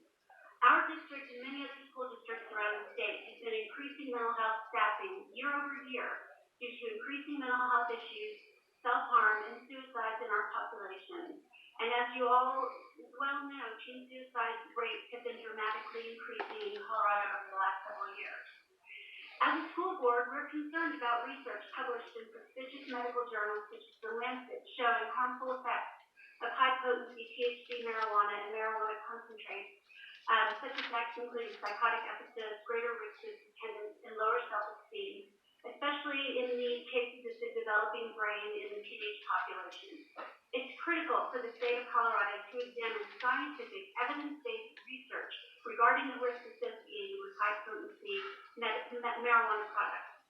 In addition, the potency limitation in packaging and sales and the statewide tracking system for medical marijuana contained in this bill, much like we currently have for prescription medications, are appropriate regulations to put into place for medical marijuana products that have the risk of negative side effects and abuse, just as many FDA-approved medications do. These precautions should help mitigate the overconsumption and diversion of medical marijuana to minors in our public schools. Thank you. Thank you. Let us please hear from Haley Hutchins. Good afternoon, Madam Chair and members of the committee. My name is Haley Hutchins, and I'm a registered nurse of 15 years who works for Children's Hospital Colorado as both a school nurse consultant and in the emergency department. I'm here today to request your support on House Bill 21-1317 and to share with you what I observed both in schools and in the emergency room. Last fall, I was working in a middle school when 2 8th graders visited the health office. Both seemed disoriented. Asking these students some questions, they produced a handful of gummies that were each labeled as having 10 milligrams of THC and admitted that they had each consumed several of them and handed them out to a few friends. Again, these were 13-year-olds. It was really clear that neither of them understood how much marijuana was in these gummies. They were easy to hide in a lunchbox, easy to consume on site, easy to obtain, and it makes it all that much more appealing to these kids and to youth. My coworkers can tell you the same story. Kids have shown me how easy it is to hide a vape pen in their sleeve and take an odorless hit in the bathroom. I'm thankful for their honesty because this is what has allowed me to learn about the issues of marijuana among our youth. In addition to acute overdoses, you've heard stories about the effects of this on mental health. Nearly all of these kids tell me that pot just isn't a big deal, and they frequently share with me that it's not dangerous because it's legal. I'm here to tell you that I'm worried. Is the on-deck crew. Okay, let's start with Leanne. Since I've been butchering your last name, I'll let you introduce yourself and then I'll learn how to say it. Perfect, it'll be great. So my name is Leanne Weeby. I'm the owner of Apothecary Farms and Apothecary Extracts. We employ over 100 people here in Colorado. We're vertically integrated with cultivation facilities, extraction lab, and dispensaries. We've been operating since 2015 and ultimately haven't been more concerned with the cannabis community and the patients of what's going on right now because of House Bill 1317. Really appreciate the opportunity to express the concerns, and I specifically wanted to draw attention to the packaging mandate for requiring manufacturing businesses to separate each gram of concentrate into 10 equal separate portions. Not only does this policy go against the sustainability goals for the state, but it also makes concentrates unaffordable for patients and for customers. The added packaging, labor, and other operational costs will turn a $35 gram of concentrate, for example, into a $100 gram of concentrates for every patient and consumer. This will force patients and consumers to revert back to the unregulated black market, will be much more competitive, pricing will be found, and product will be available. To put this initiative into perspective, our business last year, out of our lab in Pueblo, packaged over 1 million grams of concentrate. That's 1 million jars or Mylar bags that were used. If this passes, the same million packages will be increased to 10 million jars or 10 million Mylar bags, which will not only increase the cost tenfold, but will add an additional 9 million pieces of packaging that will just be thrown away. Additionally, to package the grams separately, we'll have to hire 3 to 5 times the number of employees, which will increase our staff from 45 team members at that one facility to 130 to 220. The cost associated with that in labor, benefits, and other applied costs is not feasible. Additionally, most facilities, including ours, cannot even house that many team members at one time or over a 24-hour period. Packaging supplies. Thank you. Excellent stuff. That is so your key. Marshall McCourt, please. We have the microphones back there, so don't run away because questions. Great. Okay. Mr. McCourt. Thank you. My name is Marshall Markwood. I am the Director of Dispensary Operations with Apothecary Farms. Limiting patient access daily to 8 grams of concentrate is extremely inhibitive to our medical patients across the state. On average, one of our medical patients purchases 5.5 grams of concentrate. However, our patients who are more homebound or from rural areas do purchase larger amounts as they cannot visit us as regularly given their specific medical needs. Many of the state's medical patients have restrictions on traveling certain periods, length of time, or live in rural communities where there is limited access or no access at all to medical cannabis products, and oftentimes travel 2 to 3 hours to purchase their medical cannabis for these communities. I would be remiss to address the main driver of this bill, youth prevention and protection, which I think we can all agree on is super critical and important. However, many of the studies, all of the studies, have shown that the teen use has not increased since legalization of cannabis in any form in Colorado. Apothecary Farms currently serves over 1,090 medical patients across the state, with less than 1% of our patients being between 18 and 21 years old, and less than 1/100 of 1% of our sales attributed to this age group. It's significantly inconvenient to mandate our medical patients visit us to get their medical products 5 times more often than they currently have to, especially those aforementioned. This is not doing right by any of our medical patients across the state. The part of the bill in terms of packaging and separation of into 1/10 gram increments creates a significant hardship on many dispensaries and concentrate manufacturers in the state. All concentrates are grammed and packaged by hand, which in itself is tedious and cost-heavy operation. Our goal here really should not be cutting grams into tenths, but educating both medical patients and adult use customers on safely consuming cannabis, not just singling out concentrate. Standard operating procedures at all of my dispensaries is ensuring our medical patients and adult use customers have a good understanding of how cannabis concentrates are made. Thank you so much. Mr. Jason Ward. Thank you, Madam Chair and committee members. My name is Jason Ward. I'm the Executive Director of the Southern Colorado Cannabis Council. I'm going to do my best to cram 20 years of my experience into 2 minutes, so bear with me. To start off with this legislation, we are opposed strongly. As written, there's only one amendment that I think the industry in Colorado would settle for, and that would be to turn this into a study. There was no stakeholder process. We don't shove a bill through like this with no stakeholder process. It's irresponsible to the industry, it's irresponsible to the patients and consumers we're trying to respect, and it's irresponsible to 20 years of legislative work. A couple of myths real quick. Hash has been around for thousands of years. This high potency THC, it's a myth.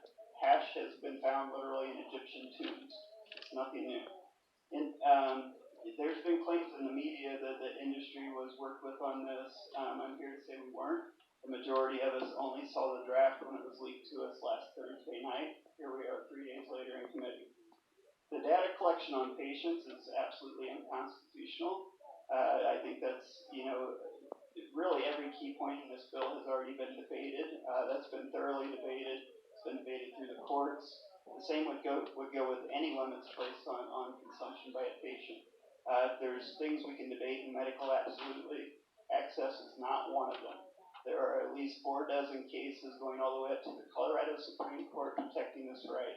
To move forward with anything in that respect is completely tossing that aside. So another point that concerns us is with physicians.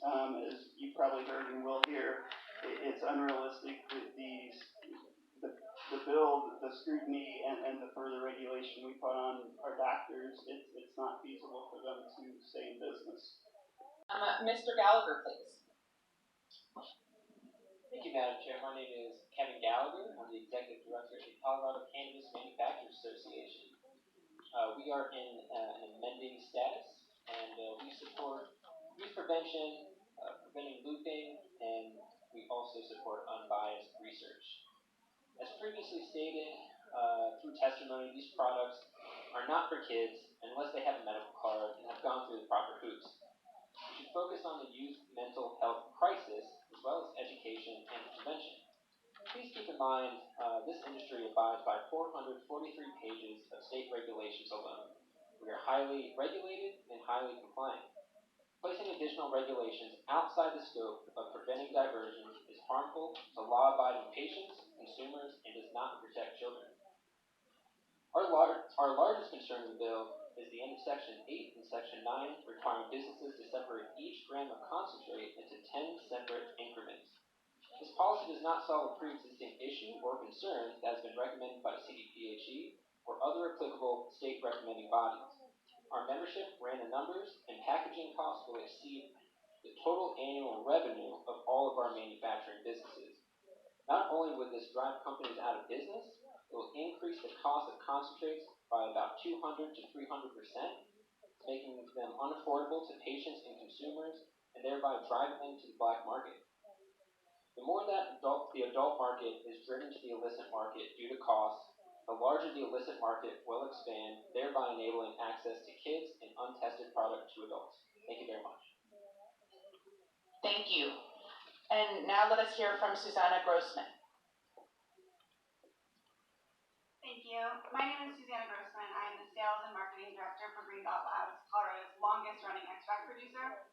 Since our founding in 2014, GDL has proudly collaborated with regulators, policymakers, and public health and safety officials to produce compliant, safe, rigorously tested whole plant extracts. We have been successful as a company and as an industry because we worked hand in hand year after year to create viable policy solutions that protect consumers and community health and safety. The proposed bill reflects a dramatic and disturbing shift away from the collaborative approach that has made Colorado's legal market a historic success. Industry stakeholders were not invited to participate in the drafting of this bill. This purported research bill is in reality just the latest weapon in prohibitionist, years-long attack on extract producers in Colorado's legal cannabis industry as a whole. If the bill passes as it is written today, the consequences will be significant and widespread. The packaging requirement is arbitrary, it will be outrageously costly. Packaging extracts in 0.1 gram increments will increase our costs by about 475% and increase that our cost profile cannot sustain. Consumers and patients who use dabbable extracts for health and wellness will be unable to afford what few options remain once extract production becomes unsustainable. When extracts inevitably shift to the black market, it will hurt everyone. Patients and consumers will lose access to safe, high-quality products. Coloradans will lose jobs. Our community will lose millions of dollars in tax revenue, and we'll lose out on meaningful opportunities for real, unbiased, scientific research. The astronomical cost profile will sideline existing operators and undo meaningful work on social equity by making it far too expensive for anyone but the biggest, most well-funded operators to manufacture extracts. There are consequences to the environment as well. Existing regulations already require excess packaging, something we work very hard to limit. This new packaging requirement would mean far more plastic pollution contaminating our wildlife, waterways, and ecosystems. This bill must be amended. The proposed legislation is being rushed in the final days of session without stakeholder process. We're calling on the drafters to leverage stakeholder partnerships and expertise for proposed legislation that's informed. Thank you. I needed the mic closer to your mouth, please. I have a family member who, well, I lived in Colorado for 13 years, but we left due to problems that were brought about by today's high-potency marijuana. I have a family member who was a teen at the time of legalization, and they used marijuana 5 times, 2 of them resulting in trips to the ER for severe psychosis. The first time, the doctor expected to find bath salts or LSD, but they only tested positive for high levels of THC.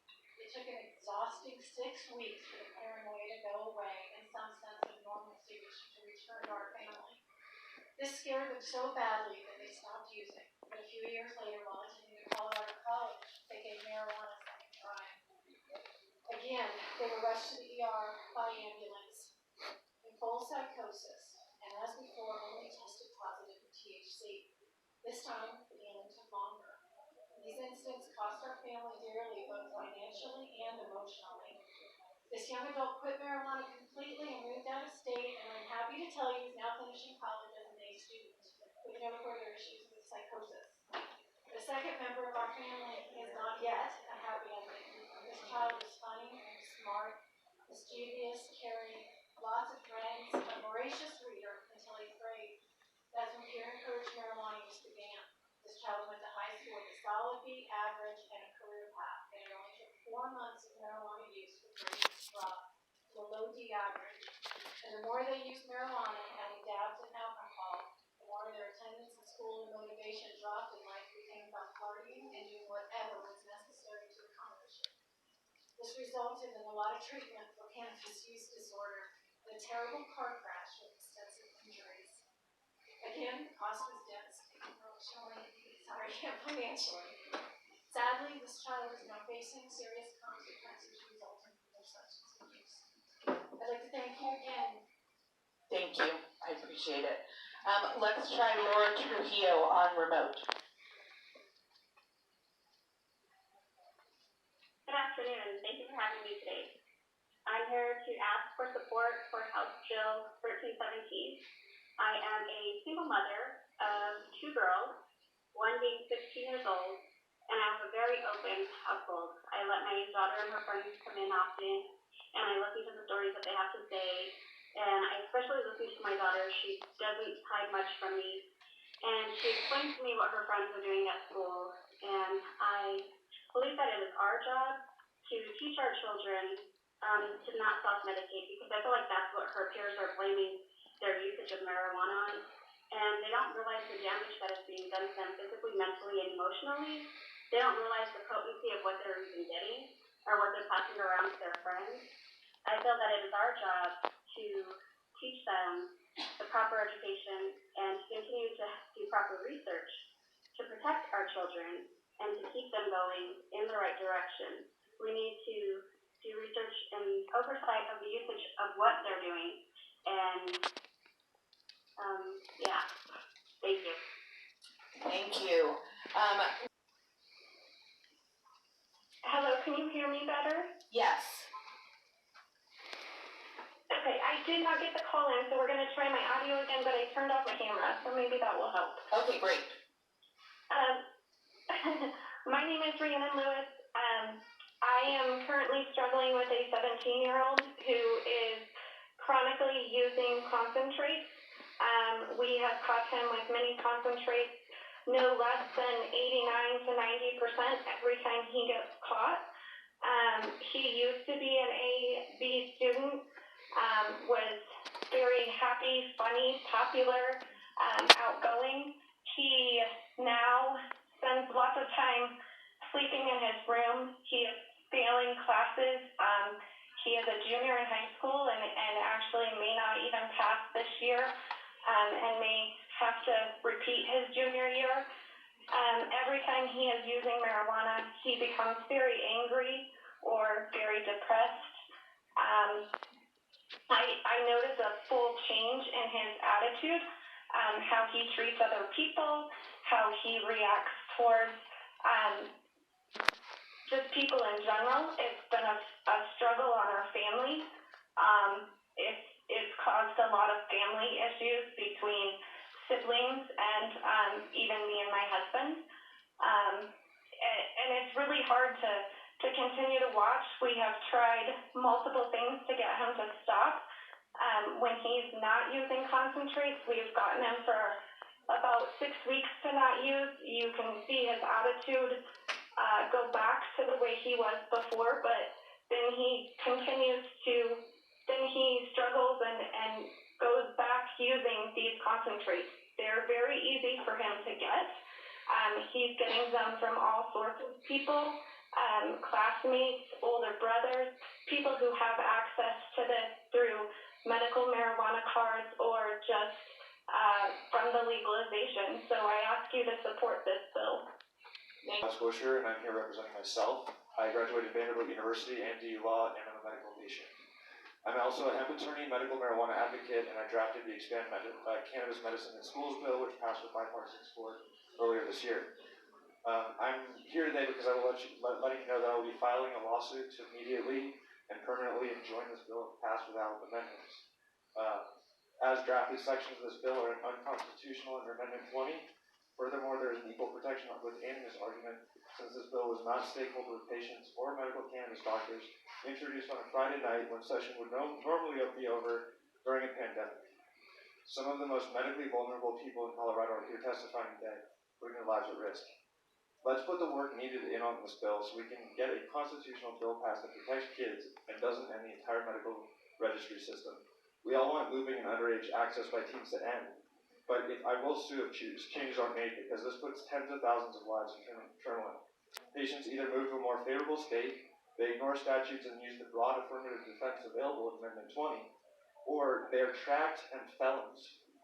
To constitutionality, first, sending patient purchase data out of state to a private company, which is Metric, in Florida, where it has been placed into interstate commerce, is easily subpoenaed by the federal government. Colorado is handing an irrefutable and indefensible case against some of its most medically vulnerable to the DOJ if there ever were an unfavorable shift in policy at the federal level. Amendment 20 clearly states the registry is confidential and patient caregiver data can only be verified by a state health agency employee when an officer of the law is presented with a card in order to check its validity. That includes the patient's registry number, which is the identifier in this bill, which will be provided to Metric, a private Florida company. Please ask me questions on the affirmative defense, because it is very broad and strong, and people will go back to that affirmative defense if they don't have access to me. Thank you. Ms. Friedman. Hi, I'm a medical patient, and I'm here to oppose the bill. Mic closer to you. Sorry. Okay, my name is Mimi Friedman. I'm here to oppose the bill as written. I propose adding amendments to it. The cannabis patients in the program do not want underage kids to be able to get this medicine. We don't want 18 to 20-year-olds to have psychotic outbreaks. And if there are doctors writing cards for healthy kids, why are they not being prosecuted under the channels already available for this? When the medical program was written, we wrote in there that doctors would be punished for writing cards, especially for healthy children. So we would like to work with you on getting those parts of the bill passed, and those parts are workable to protect the kids. But I don't understand why people over 21 have to be punished. Like me as a patient, I'm not even going to bother going through my entire list of health conditions because I'm there 2 minutes. So we'll just focus on end-stage achalasia. I had my digestive tract surgically rebuilt by robots last year, and I throw up in excess of 60 times an hour without cannabis concentrates readily available. And with that broken up into each gram in the 10 different sections, that's just extra packaging, extra annoyance. I don't divert my medicine for kids. None of us want that. And so I feel like if we could work together to get the workable parts of this bill passed and the unworkable parts out, that it would be a great bill, like a lot of other people have said. But as is unamended, I oppose. Thank you. Let's hear from Jeremy Johnson, please. Hi, my name is Jeremy Johnson. I'm the Executive Vice President of Harmony Extracts. We have a cannabis extraction and cultivation in Denver. We've been operating now for about 6 years in the space. We are here to oppose the bill as drafted. I'm here to represent the cannabis industry, but I'm also here as a father. I have 3 girls at home, and protecting them is my number one priority always.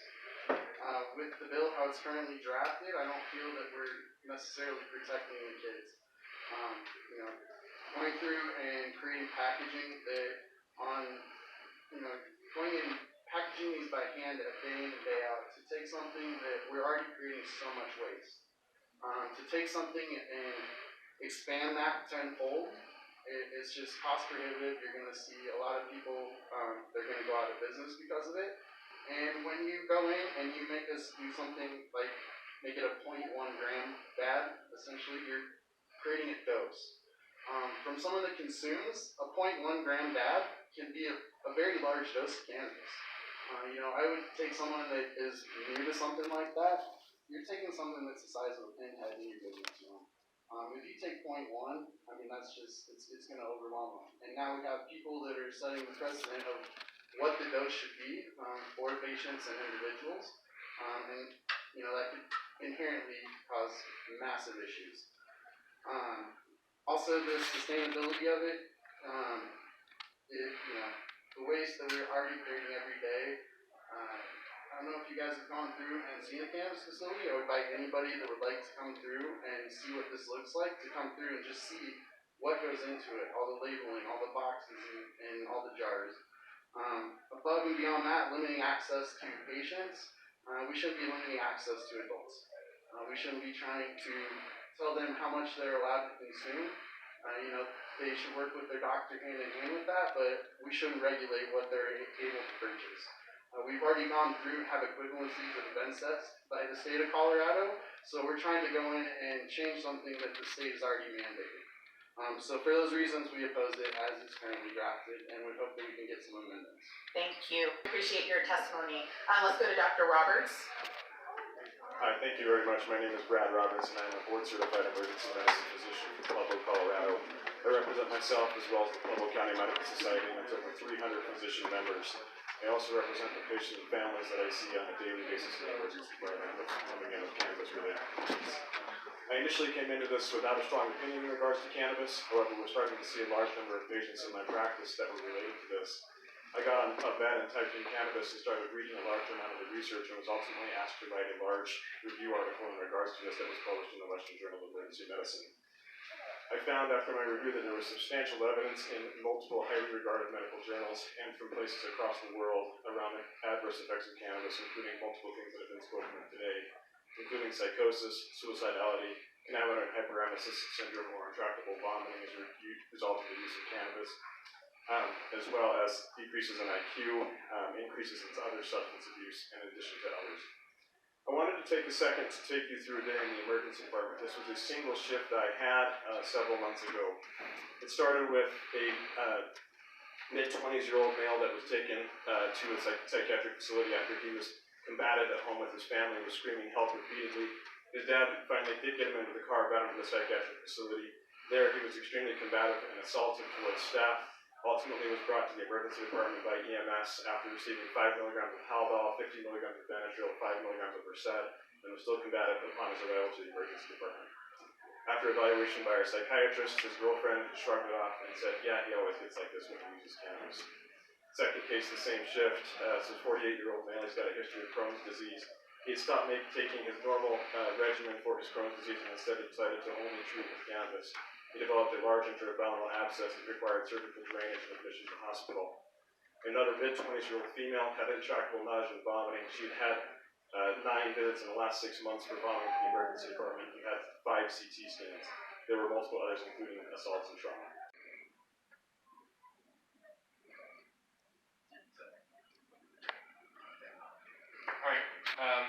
Thank you, esteemed committee members. My name is Asheen Coates. I'm the executive director of Black Brown Red Badge, organization that represents the cannabis business owners of color. Our organization is unique in that it's the only voice in Colorado cannabis that speaks on behalf of Black Brown business owners and strives to promote social equity so the industry can be more representative of those who are disproportionately affected by the racist drug wars. BBRB is taking an amend position on this bill because while we respect the mission to keep marijuana out of the hands of teens, who are not in need of cannabis as medicine, we continue to have serious reservations about the cannabis legislation that is drafted without direct input from any cannabis businesses of color. The current draft legislation has serious racial bias implications and racial blind spots, particularly in the area that addresses data collection and research. The forced data collection around THC presents a very non-natural death in Colorado, which includes homicides, is wholly irresponsible and allows for gross abuse of data to be weaponized against communities of color. We all remember what happened to Michael Brown and George Floyd. Those two black men, one who was only 18 years old, were murdered. That is not a non-natural death. And the drugs discovered in their system in the coroner's reports were used to justify their deaths. Unfortunately, the presence of drugs in black men's system will always be used to justify their deaths, period. The sort of racial blind spot in legislative drafting is precisely why we must have black voices in the room when these negotiations are being had. Sadly, we have been cut out of the conversation entirely. Let me be clear, the entire purpose is how research and data portions of this bill are structured, are intended to bias the data to push the narrative of proponents that all cannabis is bad. Why else is this information mandated to be reported to the violent death reporting system? When people seem shocked by how systemic racism take root, look no further than this section of this bill. Thank you, sir. Okay, let's hear from Bridget Sarrett, please. Hi, my name is Bridget Surratt, and I represent myself. First, I want to say that I oppose this bill, mostly in part because no patients were even considered to be a stakeholder. There was not patient input into this bill until just the last couple of weeks, and it has been rushed, and we have been ignored. And we asked for months. We knew these conversations had been going on for at least a year, and we were left out completely. So the stakeholder process was not followed with this. As a matter of fact, as late as last week, when we asked about it, the speaker told us that this bill was going nowhere, and there was no conversation happening. This bill has the potential to kill therapeutic access, leaving patients with only recreational amounts, and there is a reason why medical has access to more. Access to concentrated cannabis. If we were to put limits on it, it would leave 2/3 of Colorado without access because they don't live within 100 miles of the dispensary. I sent a map to everybody's email so that you should see how concentrated dispensaries actually are. This makes medical cards unaffordable for most patients and literally yanks life-saving therapy from our most vulnerable children and patients, including myself. It changes how children get their card, and the wording in the doctors says within the scope of practice.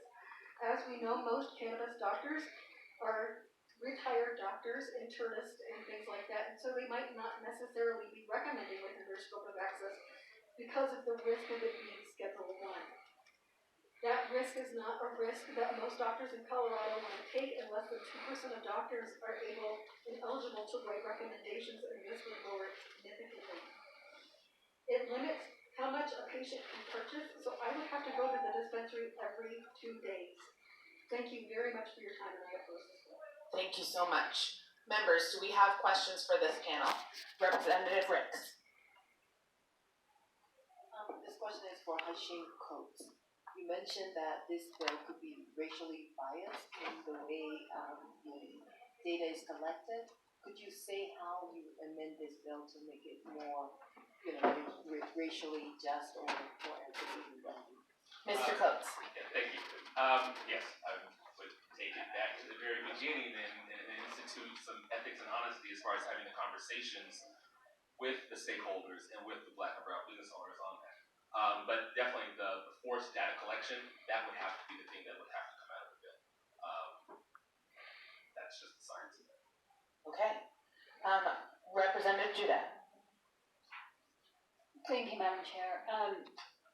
Mr. Coates, you specifically said that, and I haven't seen obviously the other probably 200 witnesses we're at right now, but you are the only person of color or Black man that we've seen and I would like to hear that specific perspective that you're bringing from the Black community, especially Black businesses. And I know Representative Rooks talked about this a little bit, but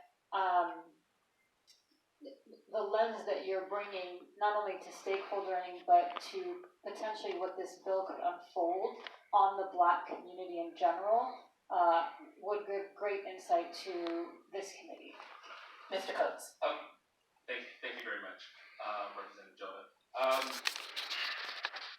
So a lot of that is written in the finishing of my statement, which is like 20 seconds more. So by that, I'll go ahead and refinish that to answer to satisfy that question. In addition to the concerns of racial bias in research and data collection, the demands will put on small black and brown owned manufacturers is untenable. The cost of packaging demands requires the bill be increased, portions cost by 300 to 400%. While this might be feasible for large corporate marijuana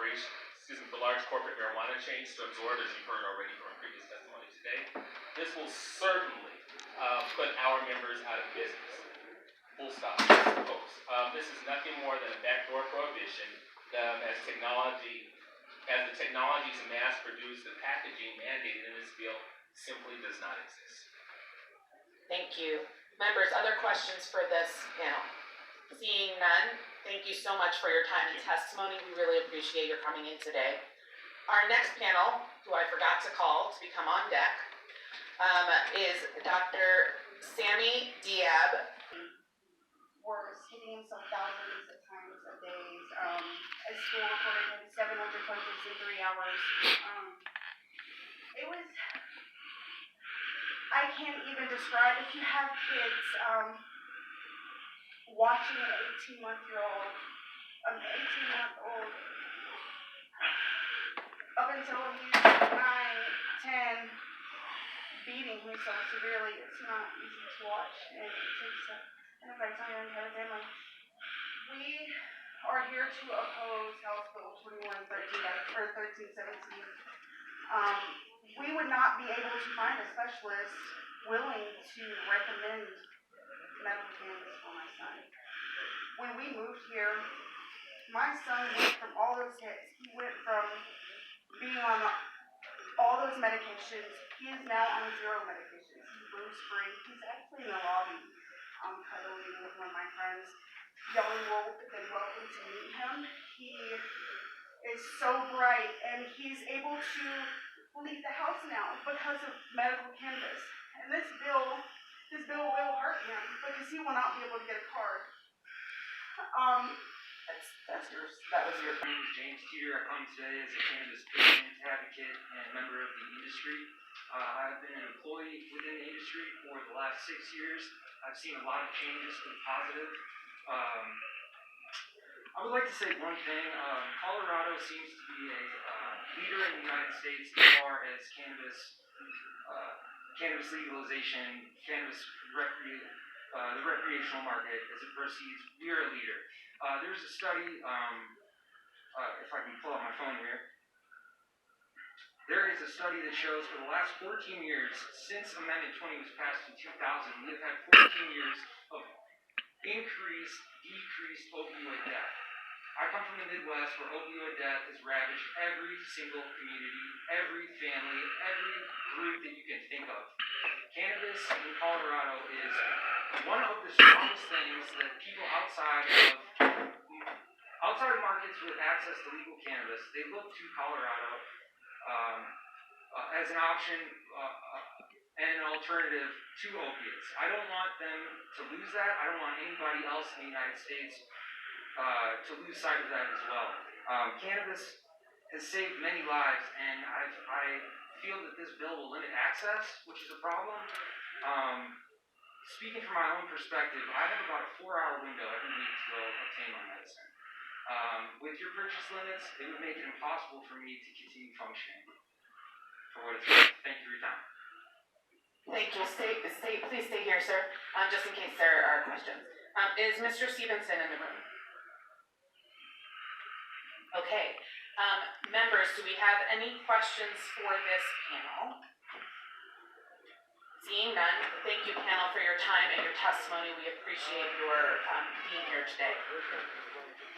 We are going to call forward next Jeff Riley, Avani Dilger, Trina Fox, Duke Brumley, and Tim Hebert. Hi, I'm here on remote. Okay, great. Please go right ahead, Ms. Fox. You have 2 minutes. Thank you so much, Madam Chair, and I am speaking in support of Bill 1317. I wanted first to just comment on the fact that I know many people with personal experience, and I have to say that coming here and speaking publicly takes an immense amount of courage that we don't normally see. The ridicule, shame, and prejudice that is shown families whose child or loved one has had a negative effect from cannabis is very difficult to shake off. I know in my own social circles, I can't talk about this openly because people look at me as if I'm the black sheep. Cannabis is touted. There is a huge weed culture in this state. It should be legal. It should not be criminalized. But we need to know that we have created a culture here that is very, very absorbing and very intoxicating, and that people of all ages are getting drawn into this, and concentrates are a large part of that, as we have heard. I work with families through an opioid response grant-funded program. These families come to us from all over the state, and we provide classes to them on a regular basis, which run in 10-week sessions. Every 10 weeks, all of our classes are completely sold out. And we are supposed to be doing education for parents who are struggling with children of any age, be they 40 years old or 13 years old, who are struggling with a substance use disorder, primarily an opioid use disorder. In the 3 years we have been providing this program under a grant, 9 out of 10 of every family that comes to us has an offspring that is suffering from cannabis use disorder and has had severe psychosis or some sort of mental or physical health problem due to this. I'm asking you to pass this for these over 200 families that we work with, and for the families that need medical care to have some sort of exemption, but we need to pass this for everyone in Colorado. Thank you. Well, I'm Tim Hebert. Thank you for letting me talk. And I'm here in support of House Bill 1317. So it's just a quick story. 2 of my kids, one, I can just tell you, is one of the brightest, most phenomenal, caring, engaged in life person. And I used to tell her as she was a little girl, I said, you can trust me. This was a leader. And she had that. She had that kind of, when you walk in around and you say, and they come in, this kind of people, she was like, about halfway through the junior year, she started smoking weed. And I was thinking, weed is not that end of the world. I didn't like it. But it quickly turned into concentrates. And the way she's getting it is because these 18-year-old kids that are in school can have these gift cards and buy large amounts of very high potent stuff in their stuff. Fast forward, years of the last several years, they've been 8 treatment centers. It's been a financial toll that I can't even begin to describe to you. It's been my other daughter getting involved in the sales and is in the same situation. She has lost both of her kids at this point. And she had almost 100 days of being sober after this last treatment. When she got out, she got into a sober living house, and within a couple of days she ripped that off, and she's been on the run, and I haven't seen her since her conditions. And it's been this thing over and over and over. It all starts with this THC that we have.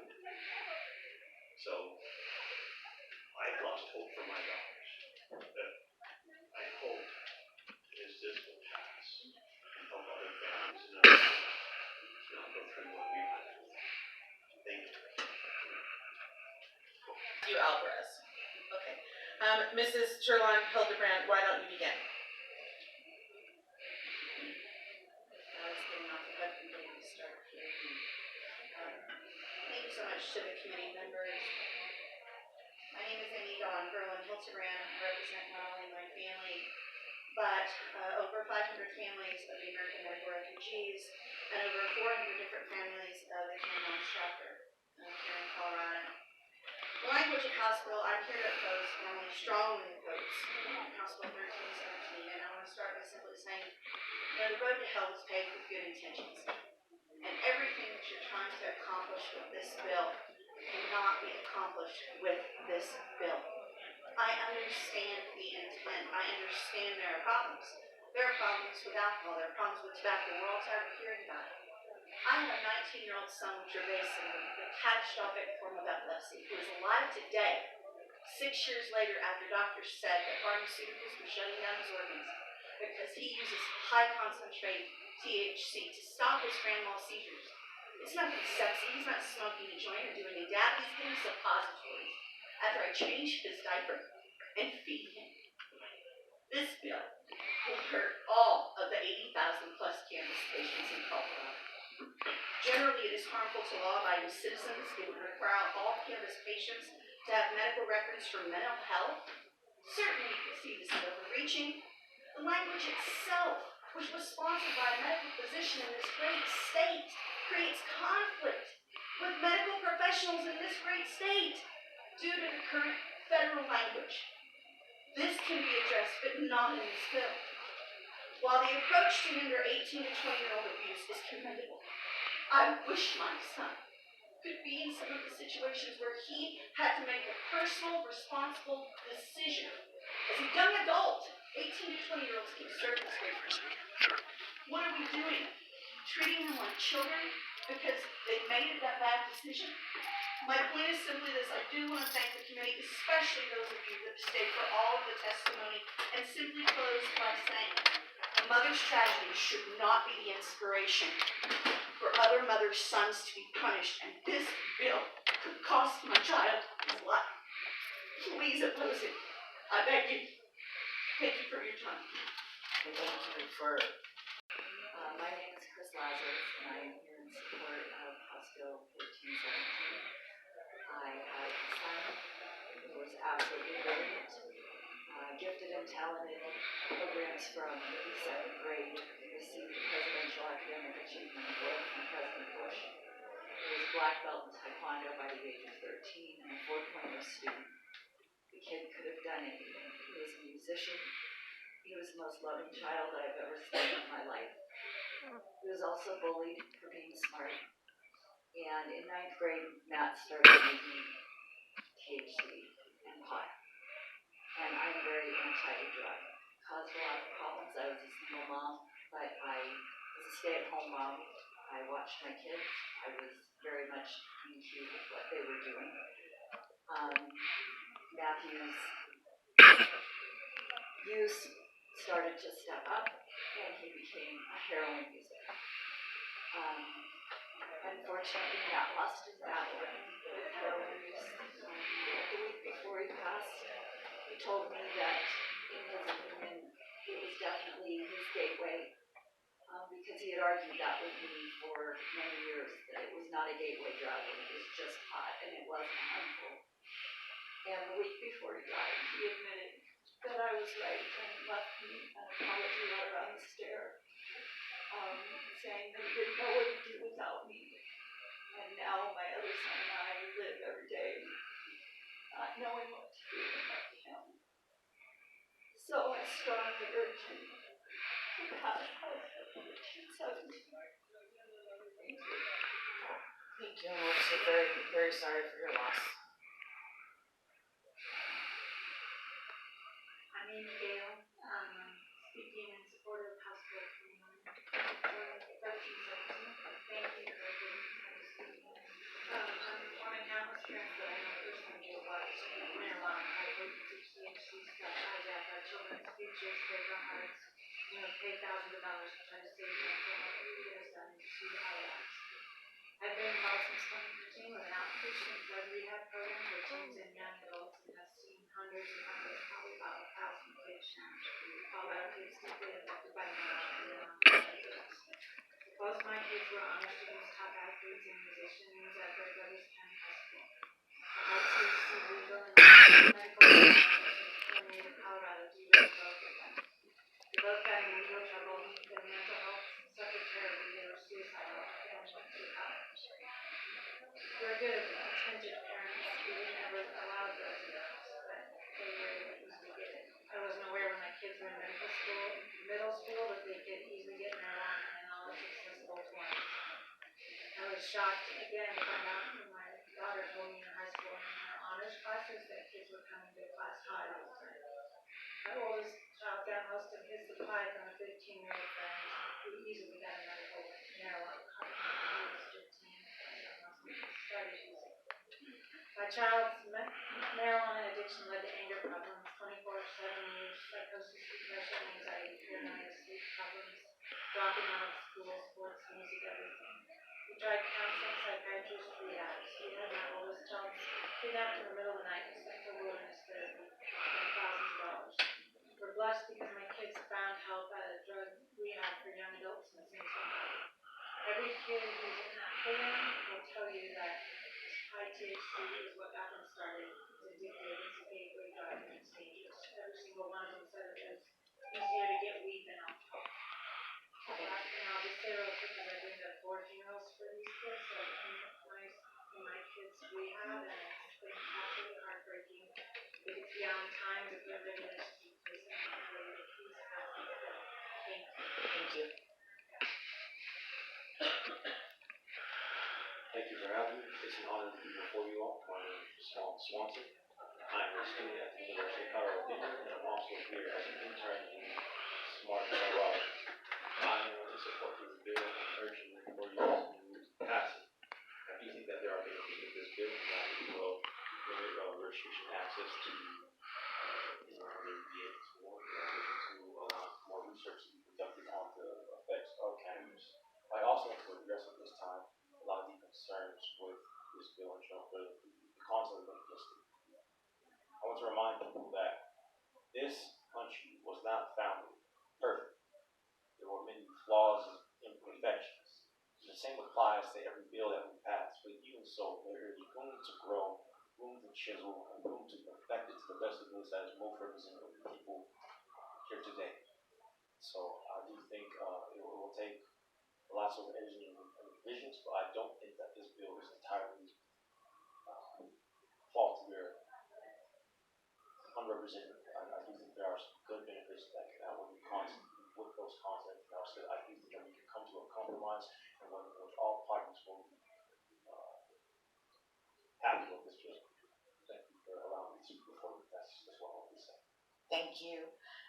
Let's call, let's see, looking at my, as the night goes on, I'm able to read a lot less. Sean Morris? I'm here. Can you hear me? Yes. Hi, thank you for your consideration of House Bill 1317. My name is Sean Morris, and I know some of you, and I miss you all.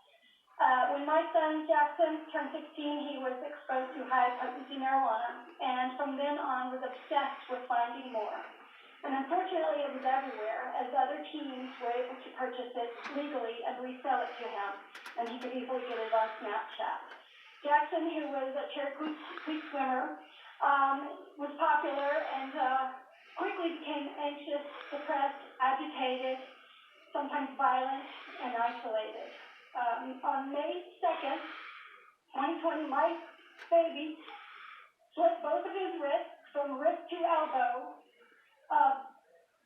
trying to kill himself and poisoned himself as well, trying to take his life in a psychosis. We almost lost him that night, but thankfully we found him in time, and he was in ICU for 4 days and then was in psych treatment for a week. I immediately took him from treatment, put him in a car, and drove him out of Colorado, as we knew that he was surrounded by high-potency marijuana, and we would not win this battle to try to keep him away from it. It was ever-present, and the industry will do everything they can to stop this regulation in Colorado. And Colorado has been blinded by cannabis industry's money. But I urge you that our our children are paying the price.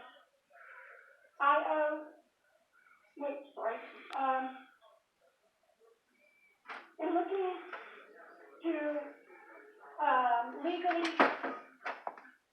deal with the industry, the cannabis industry will try to tell you it's medicine, but even medicine needs to be regulated. And we are urging you to do just that, regulate this industry. Thank you for your kind consideration. Thank you. Thank you. Carol Hepler. Yes, hello, can you hear me? Yes. My name is Carol Heffler. I'm a progressive Democrat and a 25-year resident of Colorado. Thank you for this bill and for hearing my story. My nephew was a vibrant young freshman and star athlete at his high school. He was just 15 years old when a senior with a medical card introduced him to shatter and showed him how to dab. The first time my nephew got in trouble, coaches and school administrators told my sister, "Don't be too hard on him, it's just pot." Marijuana dispensary operators cite their high ID compliance rates, but the medical card construct makes it easy for young people to buy large quantities and resell to younger friends. With no limit on THC potency, young kids are being sold marijuana that is proven to have a severe and lasting impact on developing brains. For my nephew, high THC marijuana was addictive. He found quitting impossible in his community. He disconnected from life, from sports, from girls, from forever friends. He quit fishing, stopped going to classes, and started stealing. At times he was desperately depressed. He threatened suicide. His parents could not believe what was happening. It was just hot.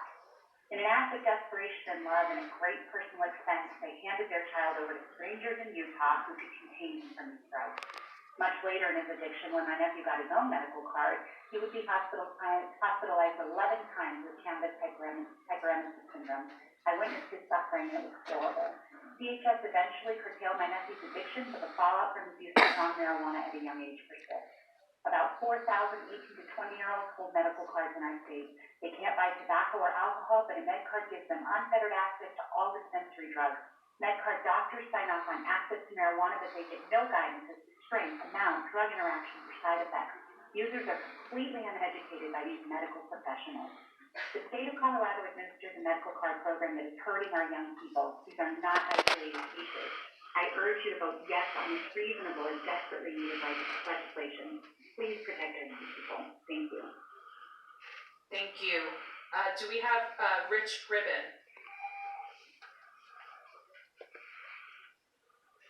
Rich Ribbon. Yes, I'm here. All right, we're ready.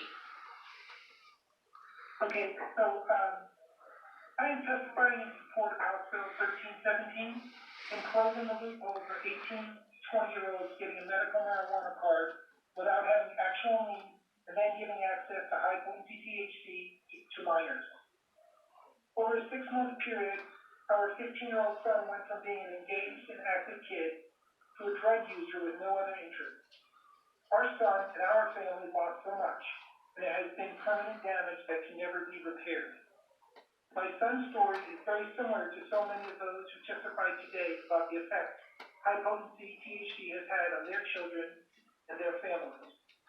I heard marijuana industry advocates today testify and urge you to vote no on HB 1317 until more research can be done on the effects of high-potency THC. There is already ample research showing that marijuana is harmful to the developing brain. Where was the research that should have been done prior to high THC products being legalized? I urge you to vote yes on HB 1317 now. Don't allow another generation of Colorado kids and families to lose so much in order to give a pass to an industry that profits from our loss. Thank you. Thank you. Members, do we have any questions for this panel? Seeing none, I want to thank you so much for your time and testimony. We appreciate you coming in today. Our next panel that we're going to call forward, Daniel Pope, remotely. Ms. Gabriel Sanchez, Mr. Hey, sorry guys. Hi, my name's Dan Hope. I'm a dispensary owner of oil extracts in Colorado Springs.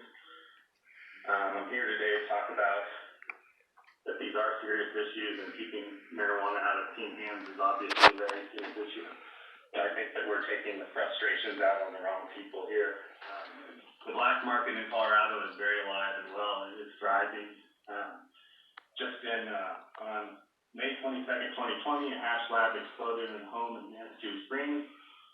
On January 31st, 2021, less than 4 months ago, a garage doors were blown off of a home in Firestone, Colorado because of a hash lab explosion. So anyone who thinks that the black market isn't making these extracts is wrong.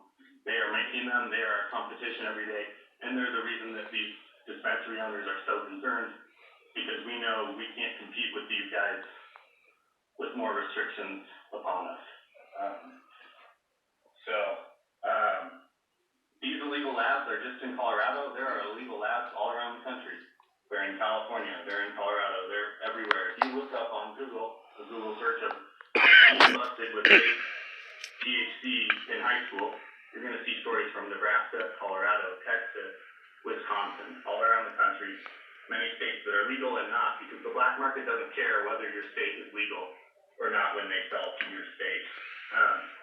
The black market has significant advantages over the legal labs. They don't pay taxes, they don't pay insurance, they don't pay workers' compensation, they don't pay anything, and they don't have Class 1 Division 1 labs, which is why they blow up all the time.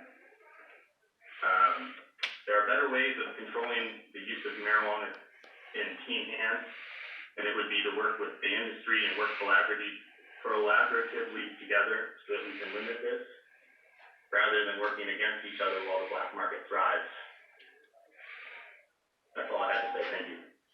Thank you so much. Let's hear from Mr. Sanchez, please. It should be on. And hello, thank you for hearing me out today. I can really only speak on behalf of my own testimonial, being a patient, and actually a new resident of Colorado, just moved here from Florida. Hopefully, in the understanding, as you guys can see, I myself am a victim of child abuse. My father is extremely aggressive with us as children. My brother is just now coming out of the military. We're learning about all these new issues that has been experienced for the entirety of his 6 years in the service, all due to what turned out to be parental abuse. Me coming down on us in ways that are just inhumane. I suffered myself because I've been diagnosed with PTSD. I wake up at 2 in the morning screaming with the image of my father's hands in just having to protect. Cannabis has been amazingly successful, especially high potency, allowing me to get a nice sleep. But if anything, I'd like to point out the fact that I didn't even start until I was 18. I was offered many situations during my time in school. I was wise enough to say no to these situations. But the thing that kills me the most is knowing this entire time, throughout all of the abuse I've been through and the roller coaster situations I've been in, my father would tell you, we were a normal home. No, I've never had children. No, we take good care of our kids, or we don't talk about that outside of the house. These are all indications of an abusive home, as any therapist or psychology expert will tell you.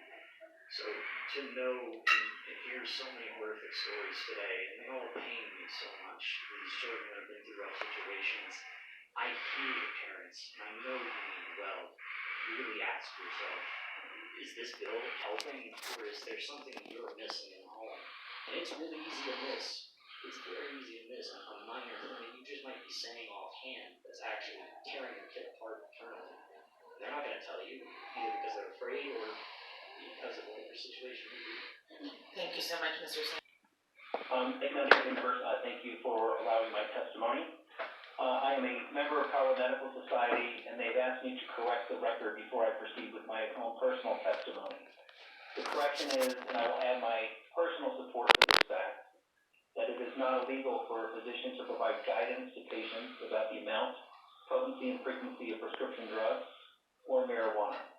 While CMS does not have a position on this bill yet, there are many things in this bill that align with current Colorado Medical Society policy. So I'm going to proceed with my own testimony, and I'm testifying for myself. I support House Bill 21-1317. I am a board-certified in physical medicine and rehabilitation, pain medicine, pain management, and have been practicing in Colorado Springs for nearly 27 years. and I am a qualified Colorado medical marijuana patient. I served on the Colorado Governor's Task Force on Amendment 64, Consumer Safety and Social Issues Work Group. I served on Colorado's Medical Marijuana Scientific Advisory Council for years. I'm the editor of Cannabis in Medicine, an evidence-based approach, and I'm a founding member of the International Academy on the Science and Impact of Cannabis. My position really pertains to Section 25 of the bill, and I support potency caps and protection of Colorado's youth, as it was previously discussed in other testimony.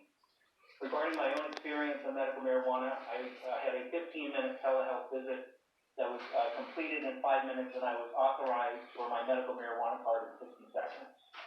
No medical records reviewed, no MRI reviewed, no pain levels asked, yet I was approved for severe pain. I can't even reach my recommending physician in the event I have an adverse event consuming medical marijuana products. Anecdotes and stories do not equate scientific evidence. We have guidelines and opioid limits through the CDC. Why do we not have guidelines for high-potency marijuana products? I don't even know if my recommending doctor has any pain training or what background he has in medicine at all. Currently, in my experience, it's virtually impossible to obtain medical records on my patients who have had medical marijuana cards. I've submitted to CDCHE documents from medical marijuana clinics stating that they are not required to maintain medical records, and it has been completely ignored. Who will enforce Section 25 since it's been law for over 10 years? Dr. Finn, CDCHE has ignored. I'm sorry, I'm gonna have to ask you to stop. Your time has run out. Thank you, Dr. Finn. That was 2 minutes already. It was actually 2.5 minutes. We gave you a little extra since you qualified who you were testifying for. Okay, Dr. Karen Randall, please.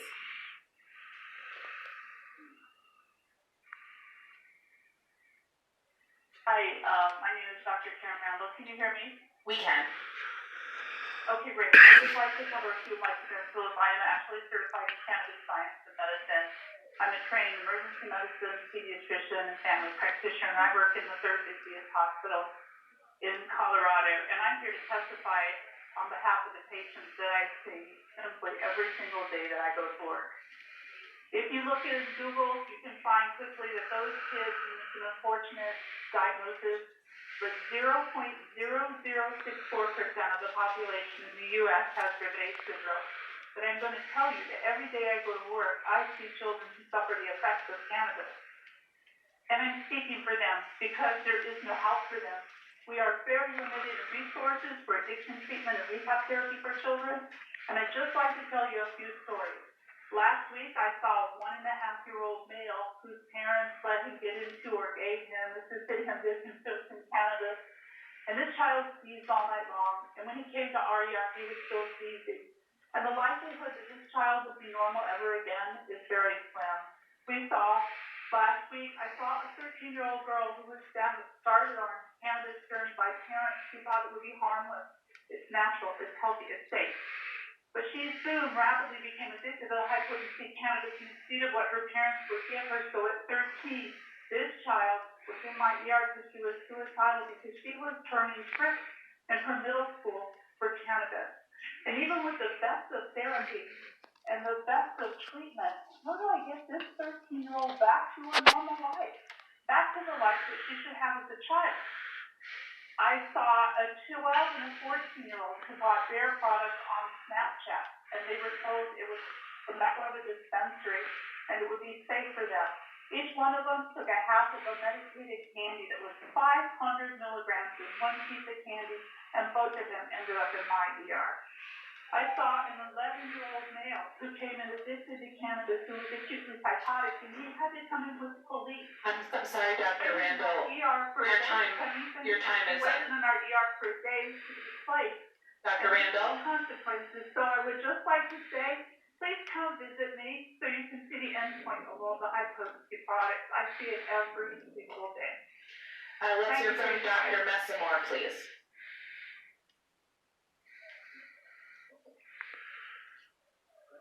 Thank you for the opportunity to speak here today. My name is Eric Messamore. I hold a PhD in neuropharmacology. I'm also a board-certified psychiatric physician.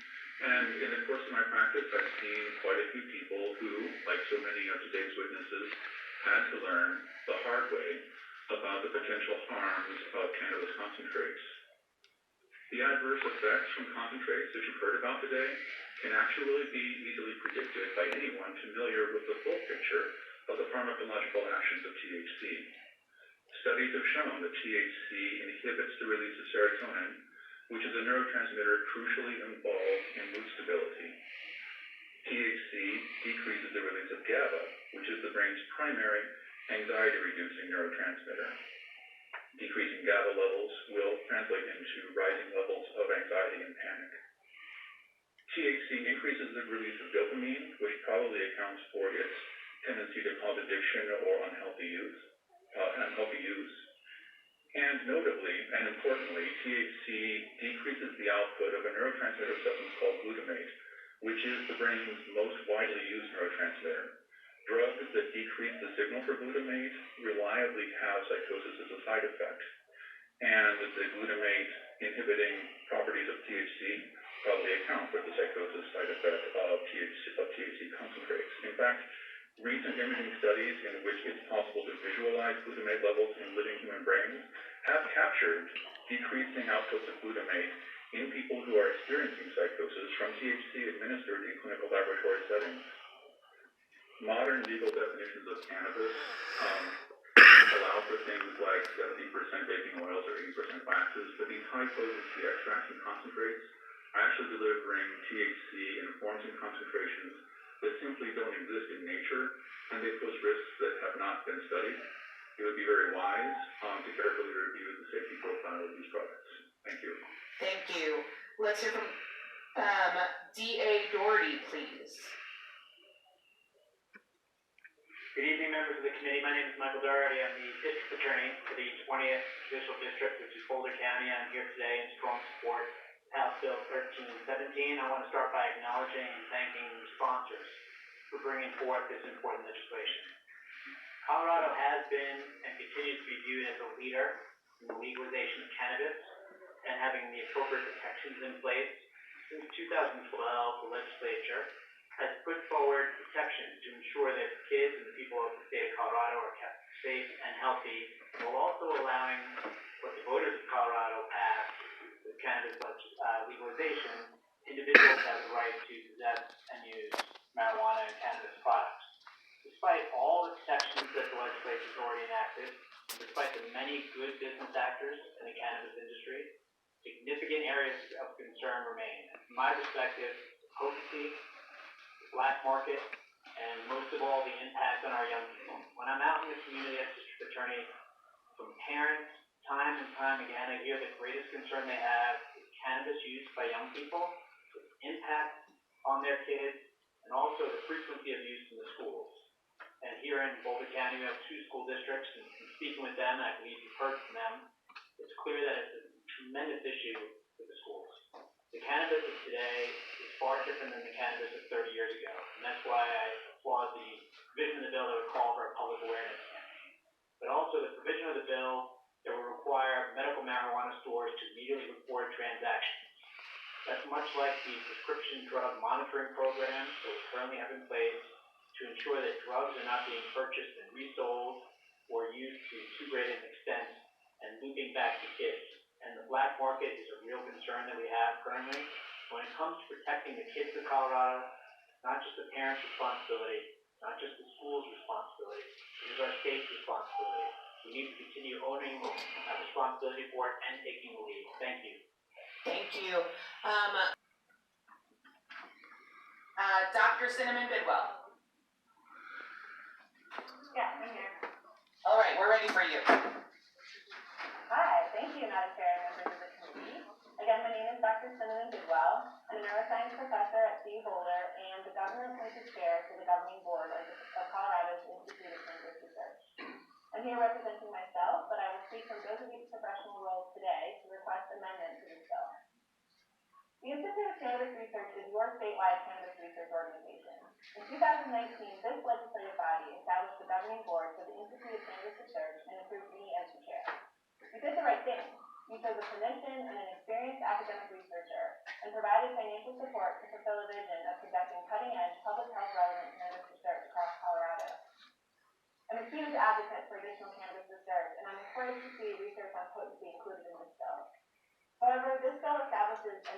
Scientific Advisory Council at the Colorado School of Public Health and asked this group to produce a report on the state of high-potency research. I can tell you the report you're asking for already exists. In fact, there are multiple recent reports summarizing the state of the science on high-potency products from very respected sources. The National Academy of Sciences, the Colorado Department of Public Health and Environment, the state of Washington, individual labs. And all these reports come to the same conclusion, establishing specific and clear knowledge gaps that should be the top priority for research on high-potency cannabis. Myself and the scientific community already know the research gaps that need to be prioritized to answer concerns about potency. However, Colorado's cannabis research experts were not brought into the development of this bill. My request is that you amend this bill and name the ICR as your research partner on questions of potency. If you have questions or concerns about the ICR, I'd love to work with you to make adjustments to the statutory mandate or the board membership. It is thanks to your early vision that the Institute of Cannabis Research is here, unbiased and ready, not only to summarize the current research, but to actually conduct the work that can answer these priority questions around concerns about potency. And I respectfully point out that by forming a second research body at the School of Public Health... I'm sorry, your time is up, Dr. Bidwell. Do we have... Thank you so much for your time, and I respect everybody else's time here today. Specifically, what I wanted to talk about was the lack of bringing in the stakeholders, specifically the Institute of Cannabis Research, who we already use a lot of funding for to bring us a lot of this education. I'd also like to talk about dose limited potency, understanding that the benefits of serving these concentrates to consumers does a lot more than just give somebody high potency. It also eliminates a lot of the carcinogens that we would ingest if we were to just smoke flower, due to the fact that if a flower's potency were 30%, let's say, as another person had noted earlier, that would mean that there are 70% of something else that I'm just burning just to inhale to get that 30% of the medicine that I find on the leaf. I'm a disabled veteran, an everyday user of concentrates. I'm also the chief executive officer of a company that does millions of dollars in revenue manufacturing end user cannabis products. And to be honest, when I was able to look at this bill and really take a look at it, it was really surprising that we didn't take in all the different points of view of different stakeholders. That was the most glaring thing. I think it's going to drive a lot of business to the black market, and ultimately it's going to do the opposite of what you want to do. Most of that black market oil is what is making people sick. I've been in this industry for over 15 years, knowing people who have gone above and beyond those limits, things that you would never imagine people would consume. You've never seen any of them have any of these reactions that we're hearing.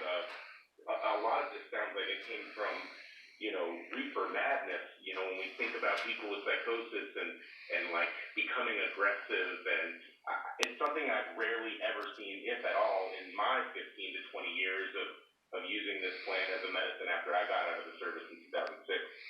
And I just think that I would definitely recommend a lot of revisions and a lot of more stakeholder participation. Basically representing myself. I am a cannabis user. I have used cannabis since I was 19 years old. When I was younger, I would like to propose this actually, just a hypothetical. When I was really young, my mother introduced me to milk. I'm sure most of you did. And this led to cereal, and this led to chocolate milk, and other things that may be considered what milk would be the gateway to. So, milk being a natural thing, and plants being a natural thing, I don't see much of a difference in this, and I believe that this bill, I mean, should we really put our milk down to, like, let's say the half a quart level, and you can't sell it any more than by the half a quart? That makes no sense.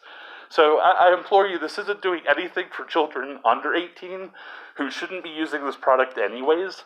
It is marked on the packaging that they should not be using this product. And 18 to 21-year-olds, they have the right, they're an adult. And I'm sorry if your children are adults and making poor decisions. Thank you. House Bill 1317 forward. Our child is now 18 years old. 2 years ago, they began experimenting with marijuana. They obtained from coworkers in a restaurant where they worked. It started out with vaping, which turned into smoking. This came from several discussions that I think all the sponsors had with with parents specifically, and just those that shared a general concern that the impact that 1317 might have. And so this just offers some clarification, I think, that will be helpful. And part of it that I want to point out, I heard a concern tonight that there's also potentially families that are continuously, or that will continue to look at Colorado as a place of refuge for possible treatment through medical marijuana for children. And that goes on from now until who knows. And so with that, I just want to make sure that that's another piece of this, is that we believe that if there is another family out there currently, or 6 months from now, or 3 years from now, that's looking at Colorado as a potential place where maybe they can get the treatment that they're looking for their child, this would also make sure that they are not impacted by 1317 as well. So it's not just limited to those that are here now, it also has impact on those that could potentially look to Colorado in the future. I just want to make sure the committee is that. Great. Do we have any more questions about the amendment? Do we have any objection to the amendment? Seeing none, the amendment is adopted. Bill sponsors, any more amendments? Members, any amendments? Seeing none, the amendment phase is closed. Cutter, Yes. Geiger, Yes. Gonzalez Gutierrez, Yes. Judith, Yes. Larson, Yes. Ortiz,